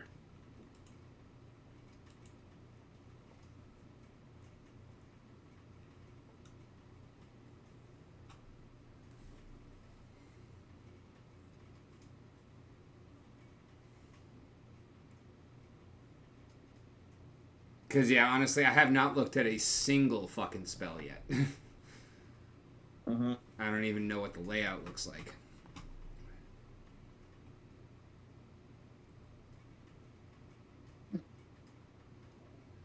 Yeah.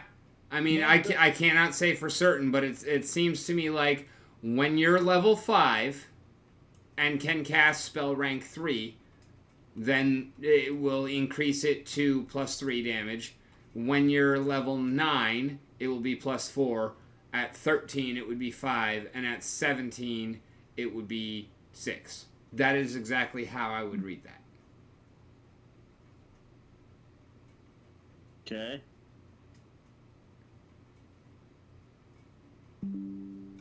Rules. All rules.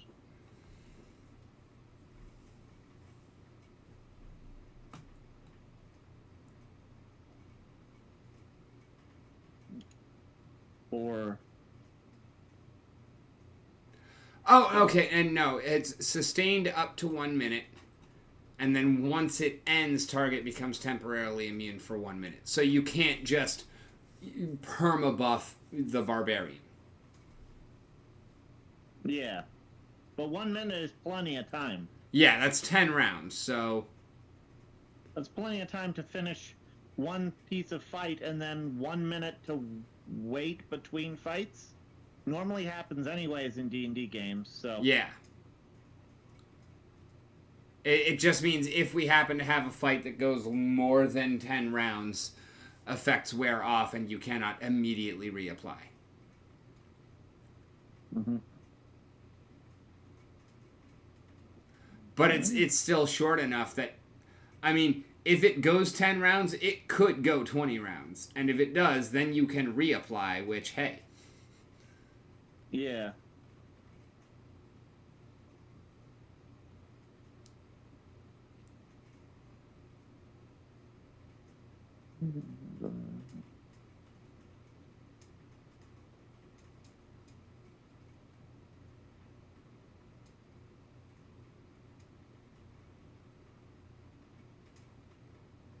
Okay, focus spells.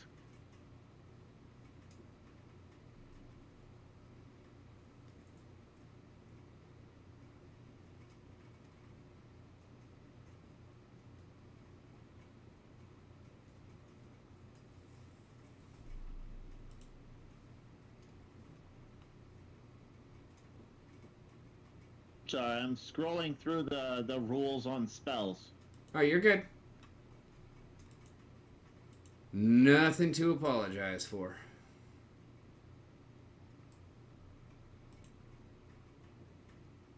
Okay, sustaining spells. If the spell's duration is sustained, it lasts until the end of your next turn unless you use a sustained spell action on it on that turn to extend the duration of that spell. Oh, okay. Yeah, that's... I didn't think it was going to take an action every turn to sustain. I don't love that. So it's the same as a 3.5 concentration spell. Or similar. No, because 3.5 concentration just means that you can't cast another spell because you have to maintain concentration, but you don't lose your action to concentrate. Yeah, but Pathfinder gives you 3 actions instead of 2, so... It gives you 3 actions instead of bonus move and action.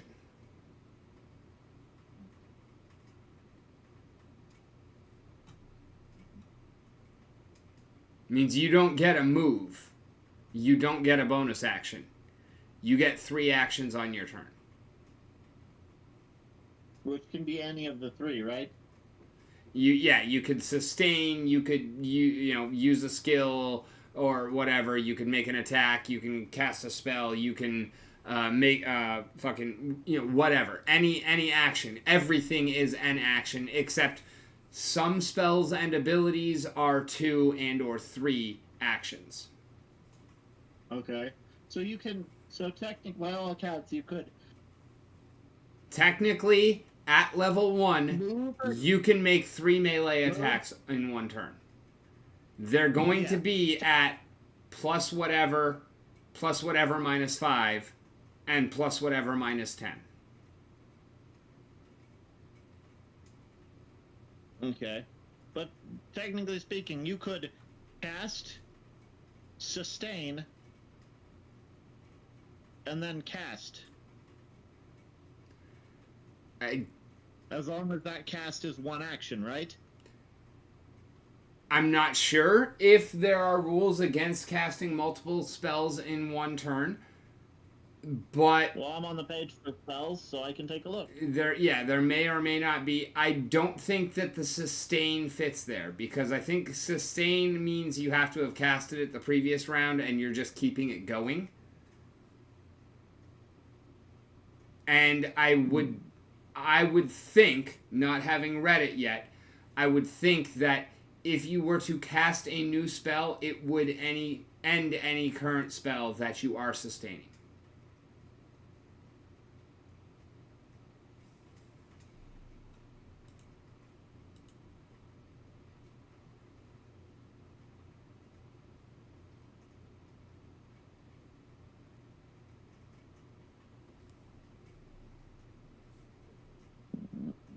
Okay, let's take a soothe. Okay. So, soothe takes 2 actions. Okay. Oh, wow. 2 actions and then another action to sustain it every round? God, that fucking sucks. No, soothe is the healing spell. Oh, okay. Yeah. The healing spell takes 2 actions.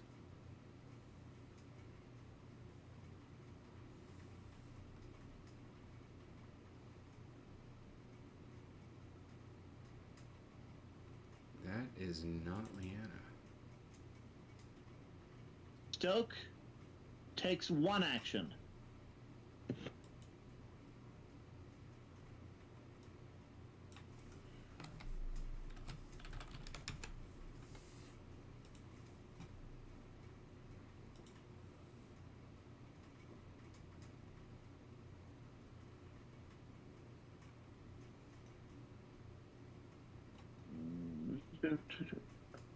Okay. Action are free. Also, what is your character's actual name? I don't necessarily need it, but... What do you mean? Is Half Patches a nickname? Or is that his name? No, that's his actual name. Oh, okay. Does he have a nickname then?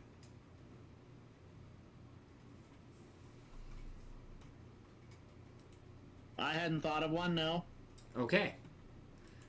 I totally thought Half Patches was a nickname, so my bad for being wrong there. Fixing that now. No, I view him. I kind of viewed the goblins of Cadwalla are still kind of civilizing from the tribal hiding society they were in.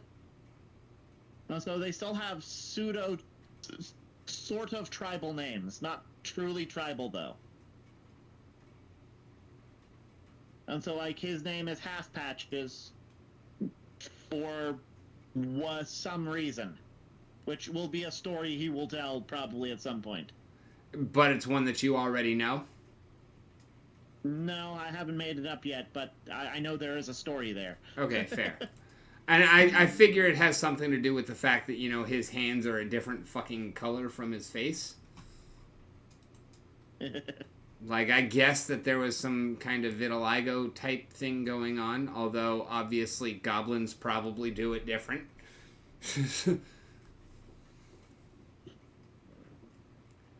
But goddamn, I love seeing this fucking top part so fucking full.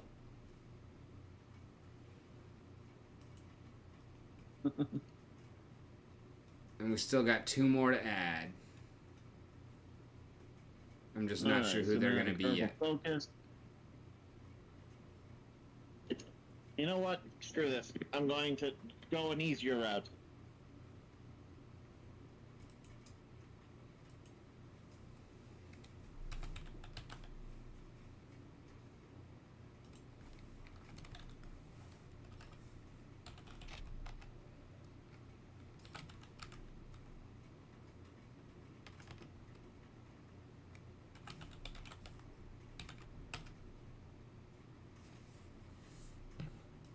Okay.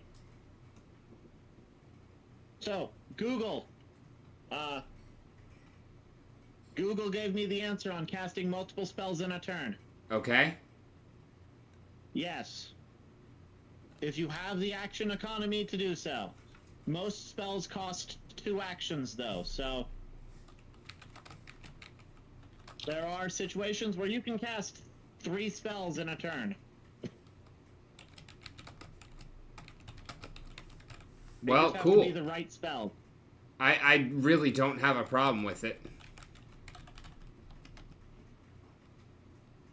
And if that's the case, then it seems to me like you could probably sustain a spell and then cast 2 more spells. Yeah? But let me look on that one.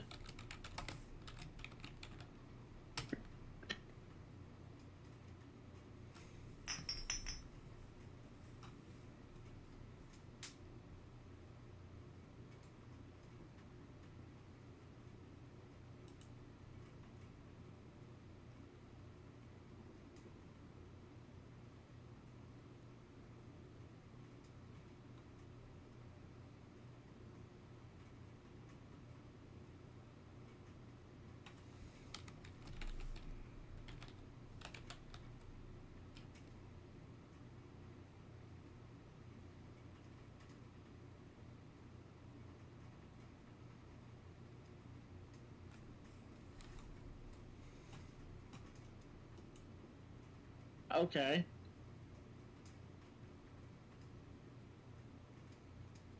So, by all technical accounts, from the ways I just read it, my character could stoke the heart, stoke the heart, stoke the heart, 3 people in one turn, and then spend every other turn sustaining those 3 peoples.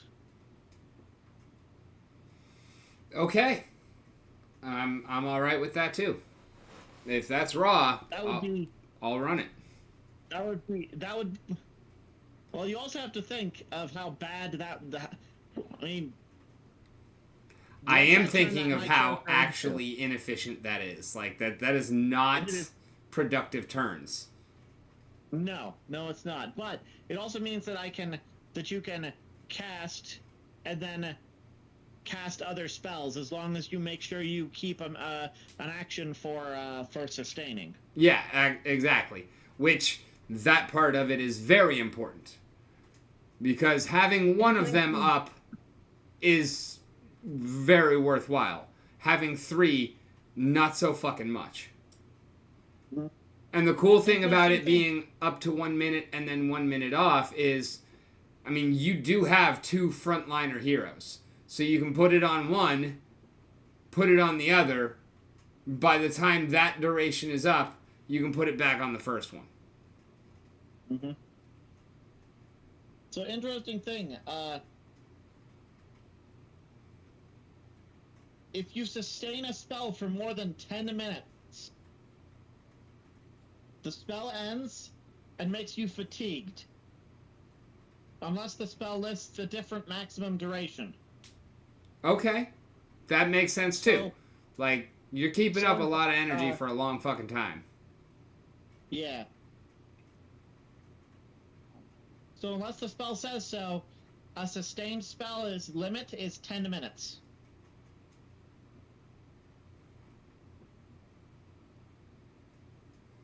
Interesting.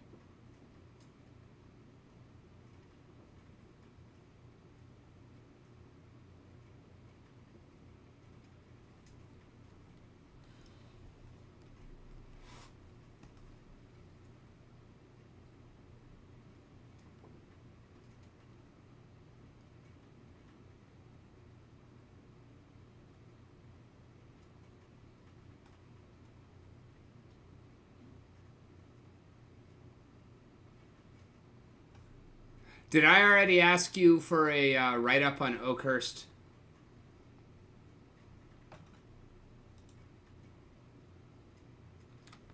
On where? Oakhurst, since you were the one who ran that adventure. Oakhurst. Yeah, the one with the tree.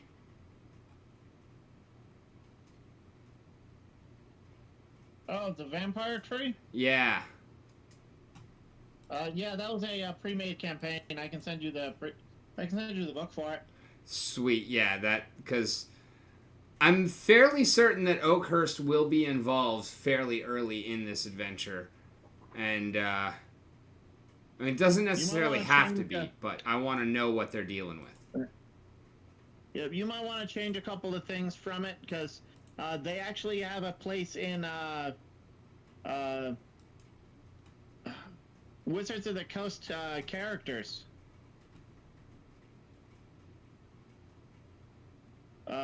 Now. Which is super weird to think about. Yeah, you totally lost me there. What now? There's a playable character race that are basically plant people, whose origins actually canonically come from this supplement. Okay. That's crazy, cool, interesting. I don't even know. Mm-hmm.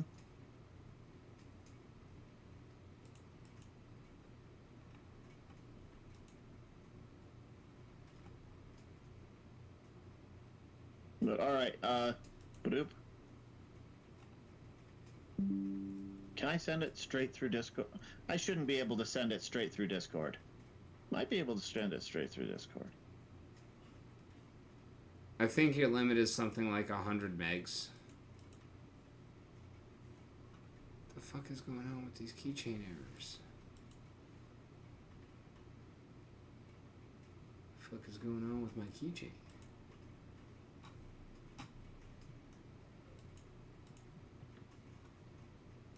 Guess we'll just kill the B swap tab.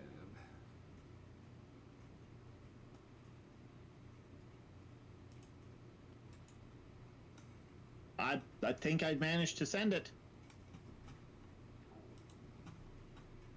Yep, looks like it. What was the limit you said? 100 megs. That's only 1.47. Oh, okay. Wait, 100 megs.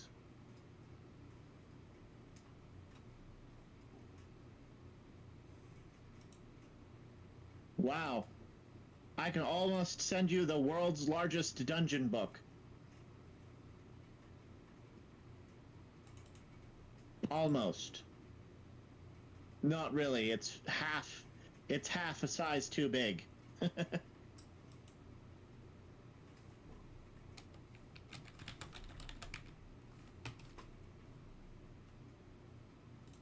How big is this whole folder?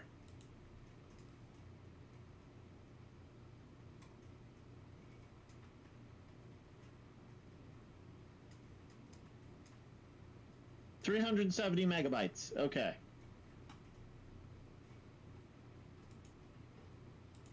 But you got it? Yep. Yeah, that's where the Oakhurst came from. I really liked it because I liked the idea of the bad guys being plant people. The bad guys being plantations. All right, let's take a look at this. It's because crustaceans are made of crust, right? That's how that works. Okay. Traditions. Alright, so what's the rest of your spell list?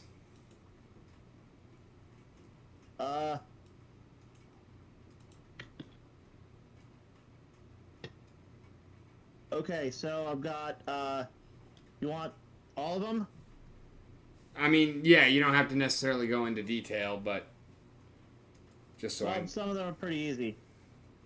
So cantrips, I have Dancing Lights, Mage Hand, Phase Bolt, Warp Step, Shield, Message, Detect Magic, Light, Chill Touch, Read Aura. Okay. How's Read Aura work in Pathfinder? Good question.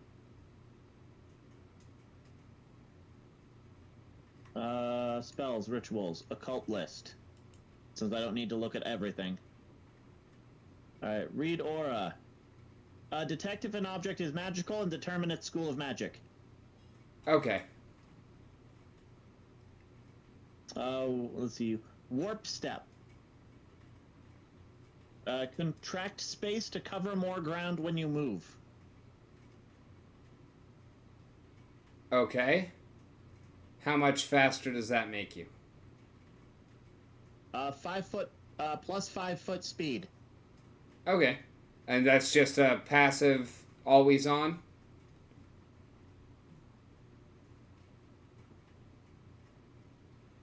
Oh, wait, no, that's a spell. Duh. No.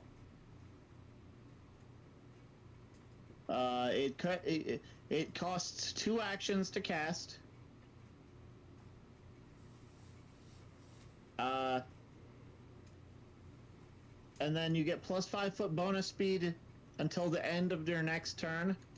You then stride twice. And now I have to look up what stride. Stride is a move action. Oh. Okay, so it takes 2 actions, and it gives you 2 move actions, and makes your movement plus 5. Okay. So it's effectively free, but it makes it so 2 of your actions has to be move actions. Okay, makes sense. It also says you can use warp step on burrow, climb, fly, or swim if you have the corresponding movement type. Ooh, that's spicy. Note, I don't have any of those movement types. Well, no, nobody does. Yet. I suppose with another spell I could get a fly speed.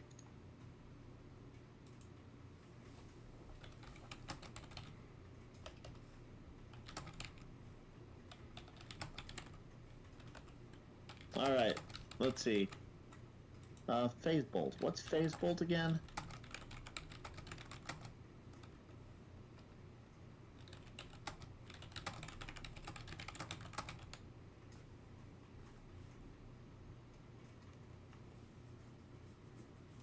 Okay, Phase Bolt is my damage dealing cantrip. Okay. Ranged touch attack roll against target's AC.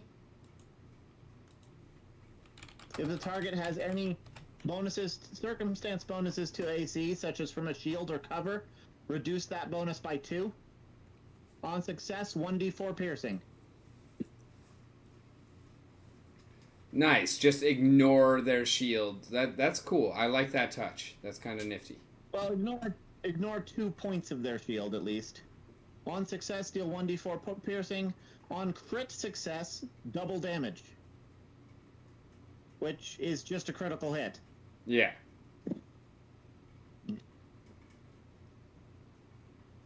And then for my first level spells, I have Biting Words, Color Spray, Grim Tendrils, Illusionary Disguise, Kinetic Ram, Magic Missile, Soothe, Penumbral Shroud, and Phase Familiar. Damn. That's a fucking mouthful right there. As a level 1. I mean, I know 18 int, but damn. That was actually with 16 int. I think I should have 2 more spells. I'm not certain. Or maybe 1 more spell, because it's only a +1 difference, but whatever.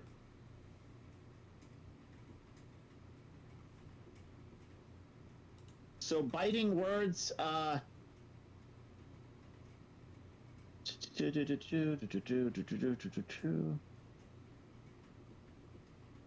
basically insult an enemy, and the sonic damage from me insulting them deals damage to them. Nice. 2d6 sonic damage if you hit, double on a critical. Ranged spell attack roll against a creature within 30 feet. Takes 2 actions. I probably should have looked at phase darts. How many phase bolt?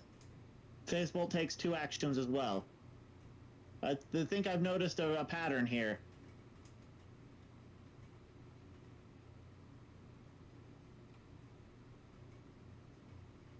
Yep, that's 2 actions. Well.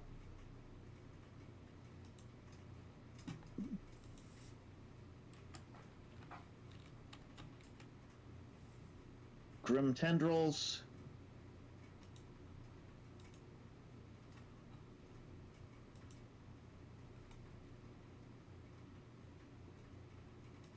Oh, that's interesting. Oh, that is cool. Are you armored? No, I don't have proficiencies in armors.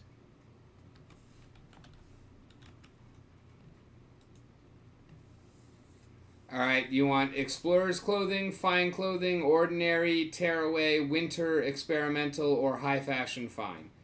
Actually, you don't really have... Yeah, you would have access to High Fashion Fine.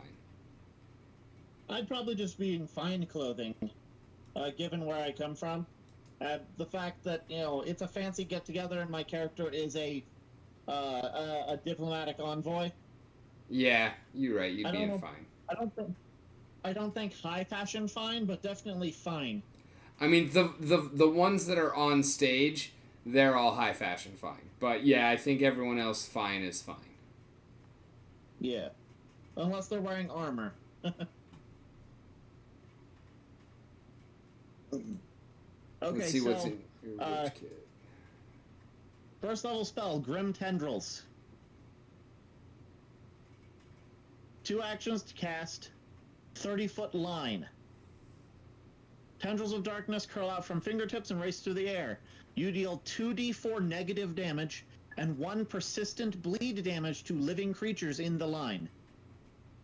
Each living creature in the line must attempt a fortitude save. Critical success, the creature is unaffected. Success, the creature takes half the negative damage and no bleed. Fail, the creature takes full damage. Crit failure, the creature takes double negative damage and double persistent bleed damage. I like that. It's cool. Yeah.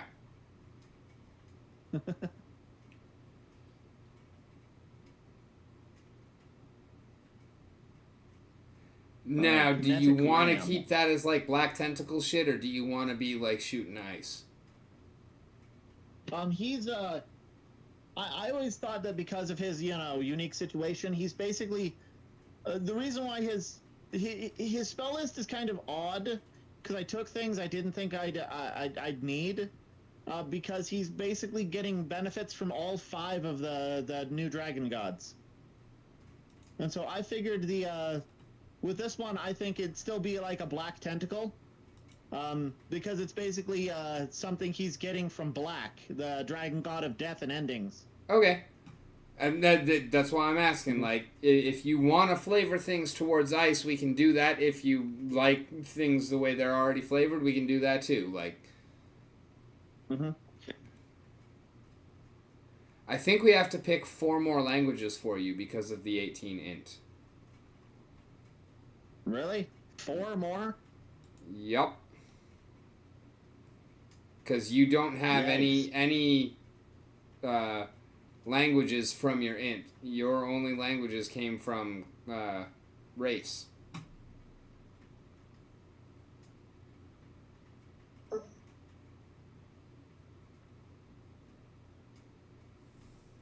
The ones that were important. Yeah.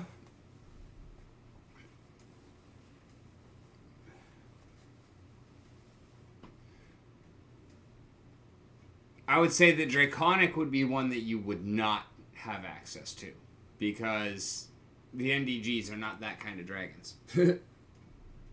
No, they wouldn't have access to that because they're not. They didn't start as dragons. Why would they know it?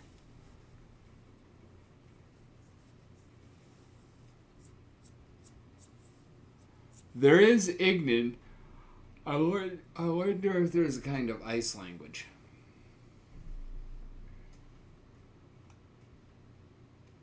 Tundric.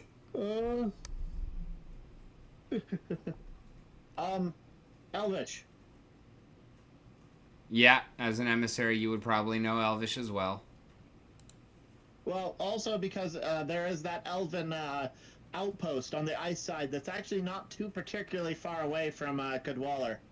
True. I don't need the hit points breakdown. I need you to give me my motherfucking languages, bitch. I think elf and dwarf. All right, and your stats. Pretty, 10, 14, 12, 18, 8, 16. What else is different other than the 18?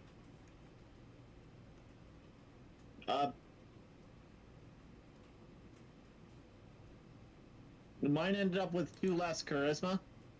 But again, we've gotten more boosts than I expected, so on mine. So you were at 16 int and 14 ka? Yeah. Okay.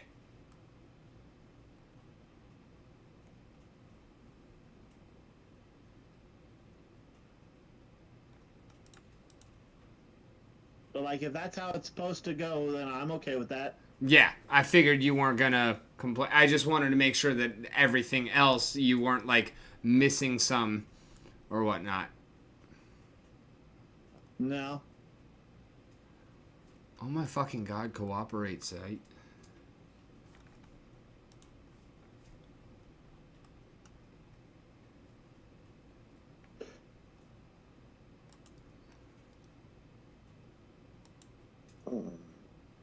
Magic missile is magic missile. Yes. No? Does it require an attack? Is it still auto hit for PF2E? You send a dart of force string towards one creature you can see. Auto hits 1d4 plus 1 force damage. For each additional action you use when casting the spell, increase the number of missiles you shoot by 1 to a maximum of 3.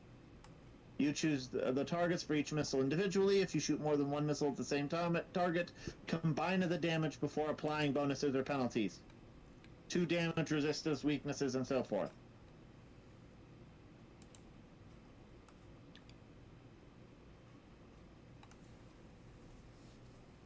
So yes. Also, if you heighten it plus 2, you shoot 1 additional missile with each action you spend.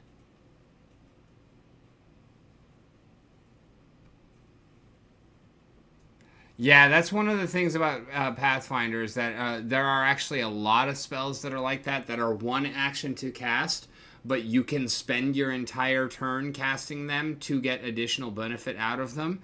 And it seems like it's all pretty even because it just goes up by scale, but the spell slot economy that you gain is insane.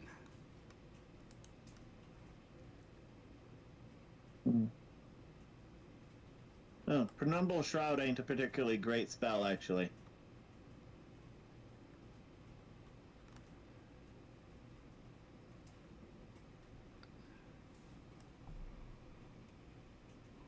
But hey, it lasts for 10 minutes, so whatever. And Phase Familiar.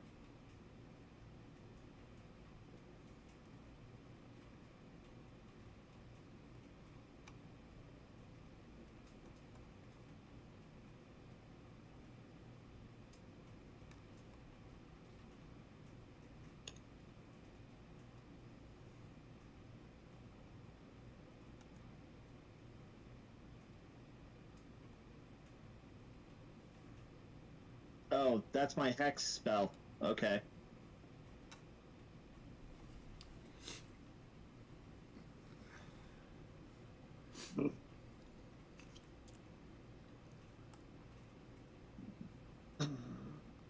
We still got 3 languages to pick. I gave you Elven. Oh, I thought I said Dwarf. Okay, you got Dwarven also. 2 more to go. All right, going down.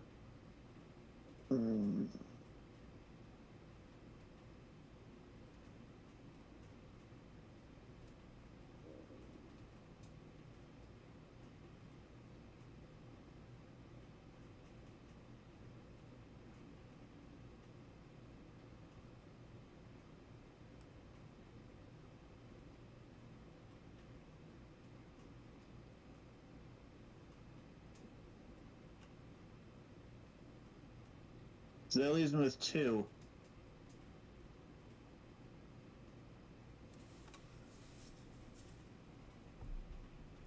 Let's go to the water language. Aquian. There are those aquatic creatures in the middle he might have. That was kind of the one I was leaning towards, like, as the one that most made sense. But now, like, I don't know fucking nothing. Yeah, after that one, I'm not sure. Because all of the main ones... We'll put Anugobu, just because I don't even know what that fucking language is, but we'll call that an ice language. What is it? I put Anugobu. But we'll actually, like, we'll change that on the sheet is what I'm saying. Anugobu. I don't even know what it is. It's something that's not going to be used in the campaign, so...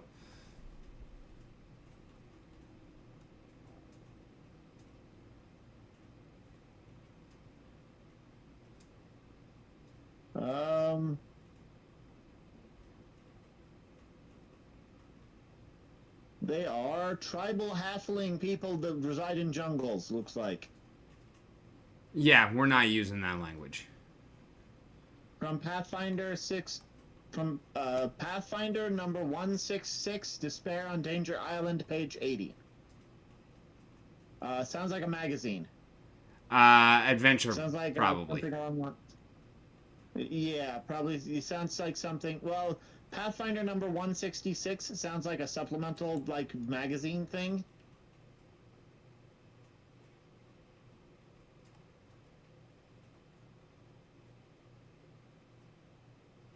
Mm.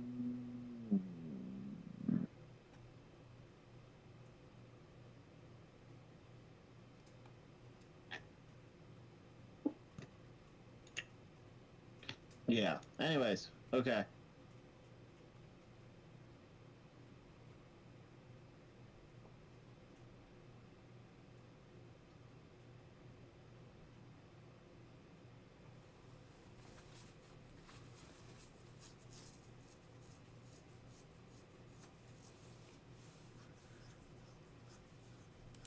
Okay, details. Description. All right.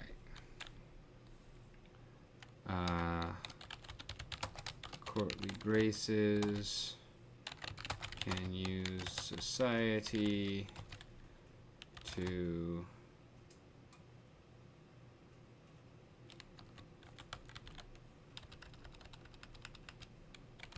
impress or impersonate nobility.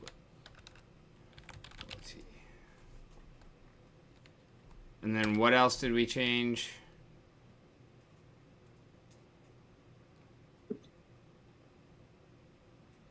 What's up? Other information. Courtly graces can use society to impress or impersonate nobility. What else did we change? We changed the 2 granted spells from the patron.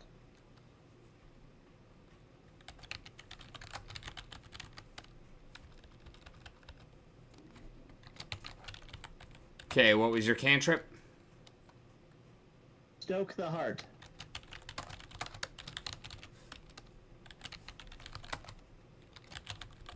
And the spell was Soothe? Phase Familiar.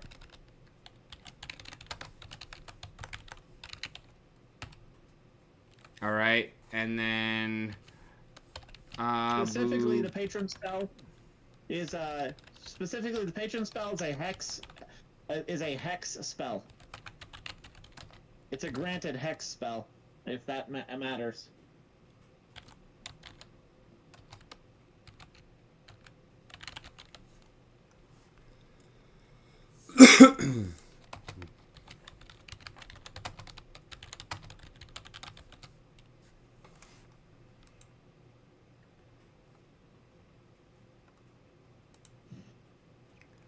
Alright, and I got Witch Kit and Fine Clothing for you. Witch Kit contains bedroll, chalk, flint and steel, material component pouch, 2 weeks of rations, 50-foot rope, sickle, sling, 20 bullets, soap, staff, 5 torches, water skin.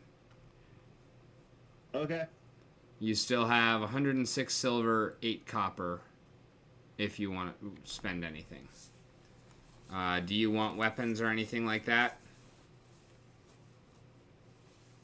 Other than the sickle and sling that you already got. Being a caster, I don't think I need any. The staff and sickle should be enough. Do you need a spell book or no, as a witch? No, my familiar functions as that. That's right, okay. Yeah, it's weird. Because if, like, something manages to kill my familiar, I am incapable of refreshing or learning new spells until I spend a day getting a familiar back. Oh, wow. That's more, that's pretty reminiscent of old school D&D right there. Mm-hmm. And one of the reasons I never wanted to play a wizard growing up was because I didn't want my familiar to die and I lose a fucking level because of it.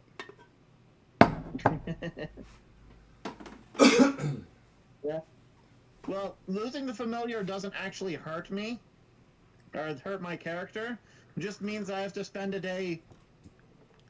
Uh, Yeah, it hurts I have to spend progress. a It day doesn't getting. actually hurt you. I would actually argue it doesn't really hurt progress. Just means I can't rememorize spells.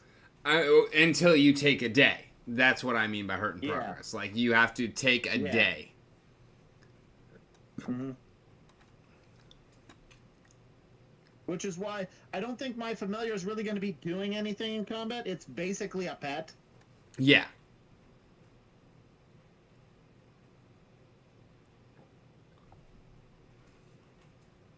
Do you have anything for it? And I mean, even fully grown, it's going to be too small to mount, right? Even though you're a small creature.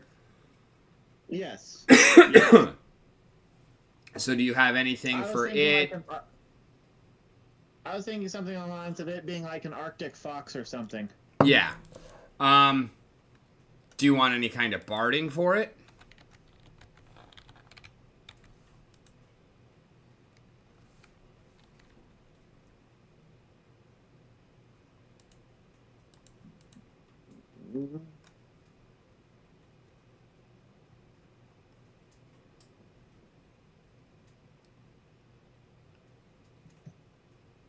Hold up, I'm trying to.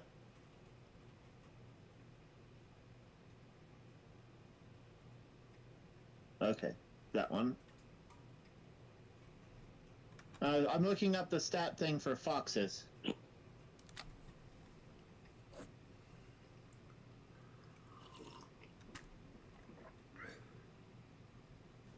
Okay, so it's probably going to be about the size of a cat.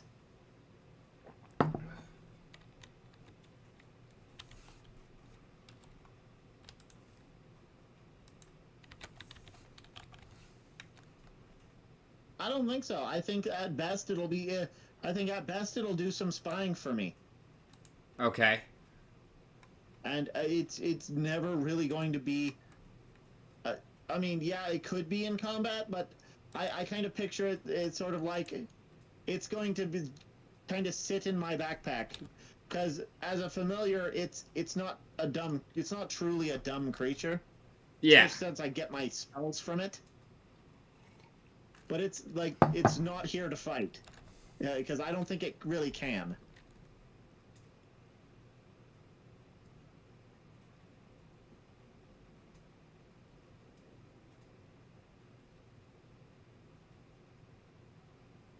That's more damage than I thought a fox would do.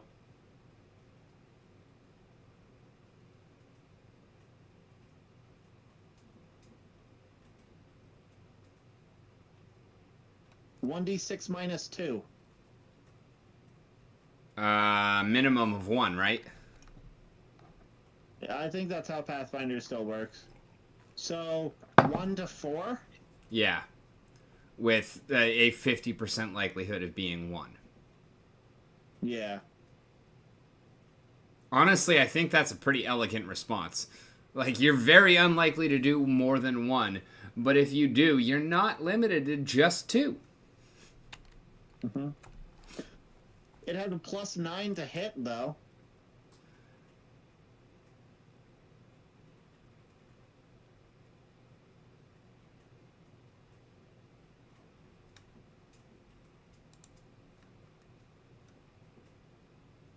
Alright, well, you still got more than 10 gold, so if you think of anything else you want to pick up, I also gave you a scroll case, because your mini has a scroll at its feet, so I felt it fitting. Okay. Also, I mean, if there's anything that you feel like the NDGs would have sent you with, I don't have a problem with that either. There is a player who has, there is a character that is able to be chosen that has a portable hole, and so I'm really hoping that they get chosen, because I would really like for the party to have access to that. Can you give my character a writing kit? Yeah. As long as such a thing exists here. I have no idea. Writing set, yes. By 1 GP. Perfect. And I will put the writing set in the witch kit. Move.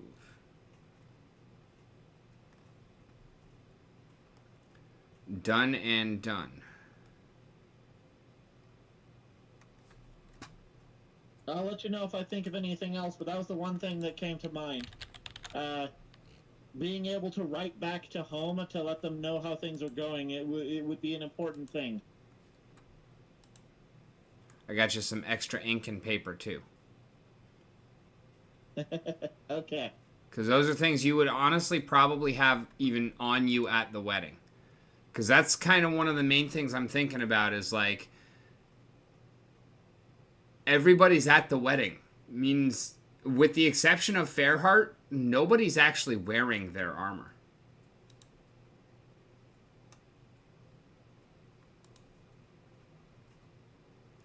Okay. It's a small thing, but it could be important. With the current lineup, it is not at all important, but because he's the only one that even wears any armor.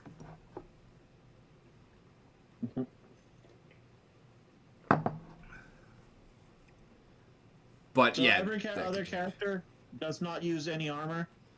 In the party currently, I mean, we got Monk, Caster, Paladin, Caster. 3 spellcasters. Although very different spellcasters. Very different spellcasters, and one of them isn't so much of a caster. She's a druid, so she's a shape druid. Like, she has casting ability, but that's not her character. Yeah. So we have a witch and an illusionist, and I bet that y'all are gonna have some fun playing off of each other and combining those talents. And our illusionist is a very brand new first time ever RPG player. Okay.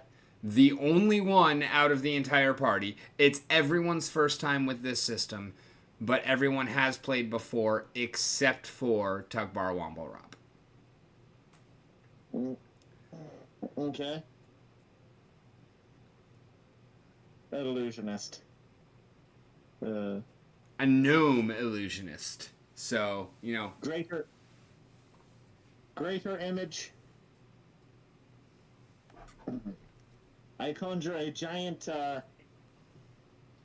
greater image combined with biting words. You see this illusionist, this giant minotaur just appear out of nowhere, and it just starts roasting your ass. Oh, I fucking love... See, that's exactly the kind of shit I'm talking about. Because, oh my fucking god. Yeah, that is exactly the kind of shit that I'm talking about. It like, that happening in-game is just great.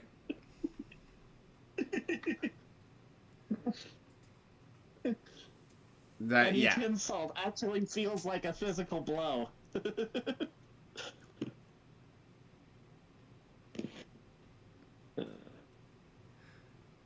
Alright, so do you have at level... Actually, I guess it doesn't even matter.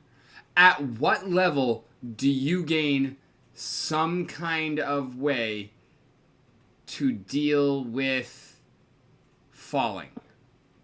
Whether it be levitation, fly, feather fall, something like anything.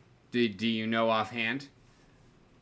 It would probably end up being from a spell. Well, yeah, that's what I was getting at. So let me go to my the spell list for occult.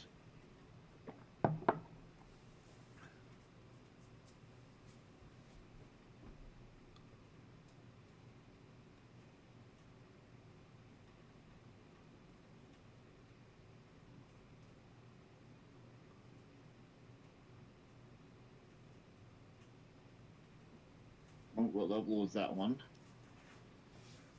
Okay, that one's pretty far down.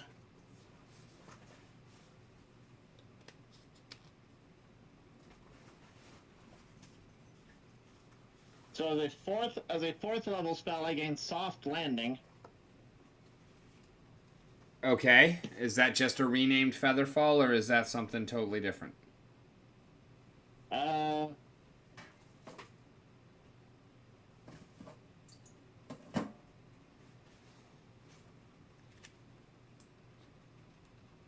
Yep, there it is, soft landing. Create a magical field that buoys any creature or object falling into the area, providing a harmless landing from any height. So yeah, basically Featherfall by a different name. Okay. What kind of? It basically blankets an area in. If I had to rename this, I would rename this as stuntman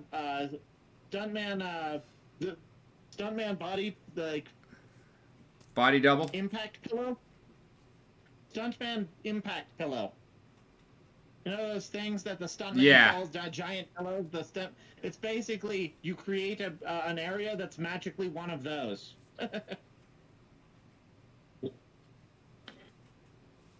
Whereas if Featherfall is in here, actually, Featherfall is not on this list. Featherfall, I think, requires touch, but I'm not entirely certain on that one. Anyways, fly.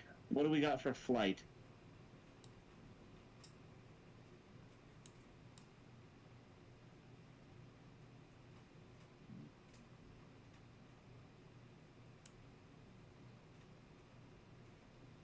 Fourth.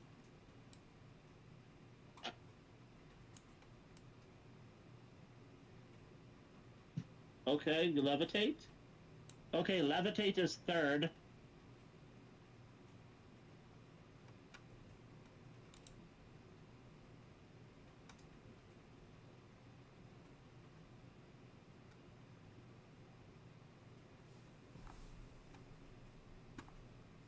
Looks like third level for my character. Okay. That's pretty much what I expected. I was just not sure if that was gonna be a significant change. Not third character level, third spell level. So that's level 7. 5? Oh shit. Oh no, 5. That's right. Because it's every odd level you get a new spell level. Yeah. Unless you're behind. Unless you're a sorcerer and then Wizards of the Coast fucks you in the ass and says no, you're behind. Oh, actually, let's take a look at sorcerers real quick. 3.5 sorcerers are that way. Exactly. I meant Pathfinder sorcerers. All right, Pathfinder sorcerers. Classes. Go straight down to spells.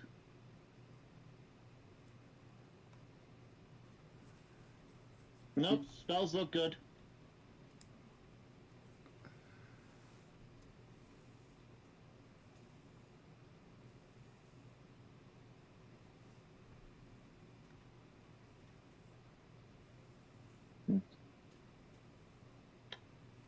Anyways, so it's a little past midnight over here. I'm gonna probably head off.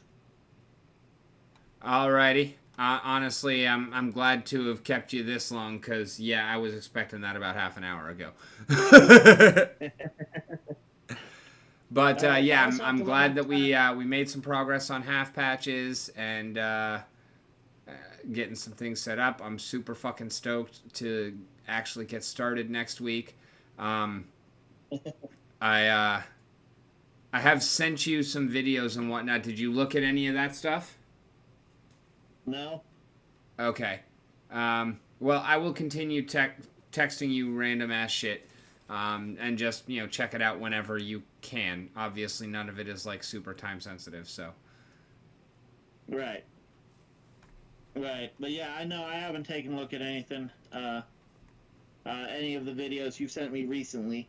There's some stuff in the new Discord channel.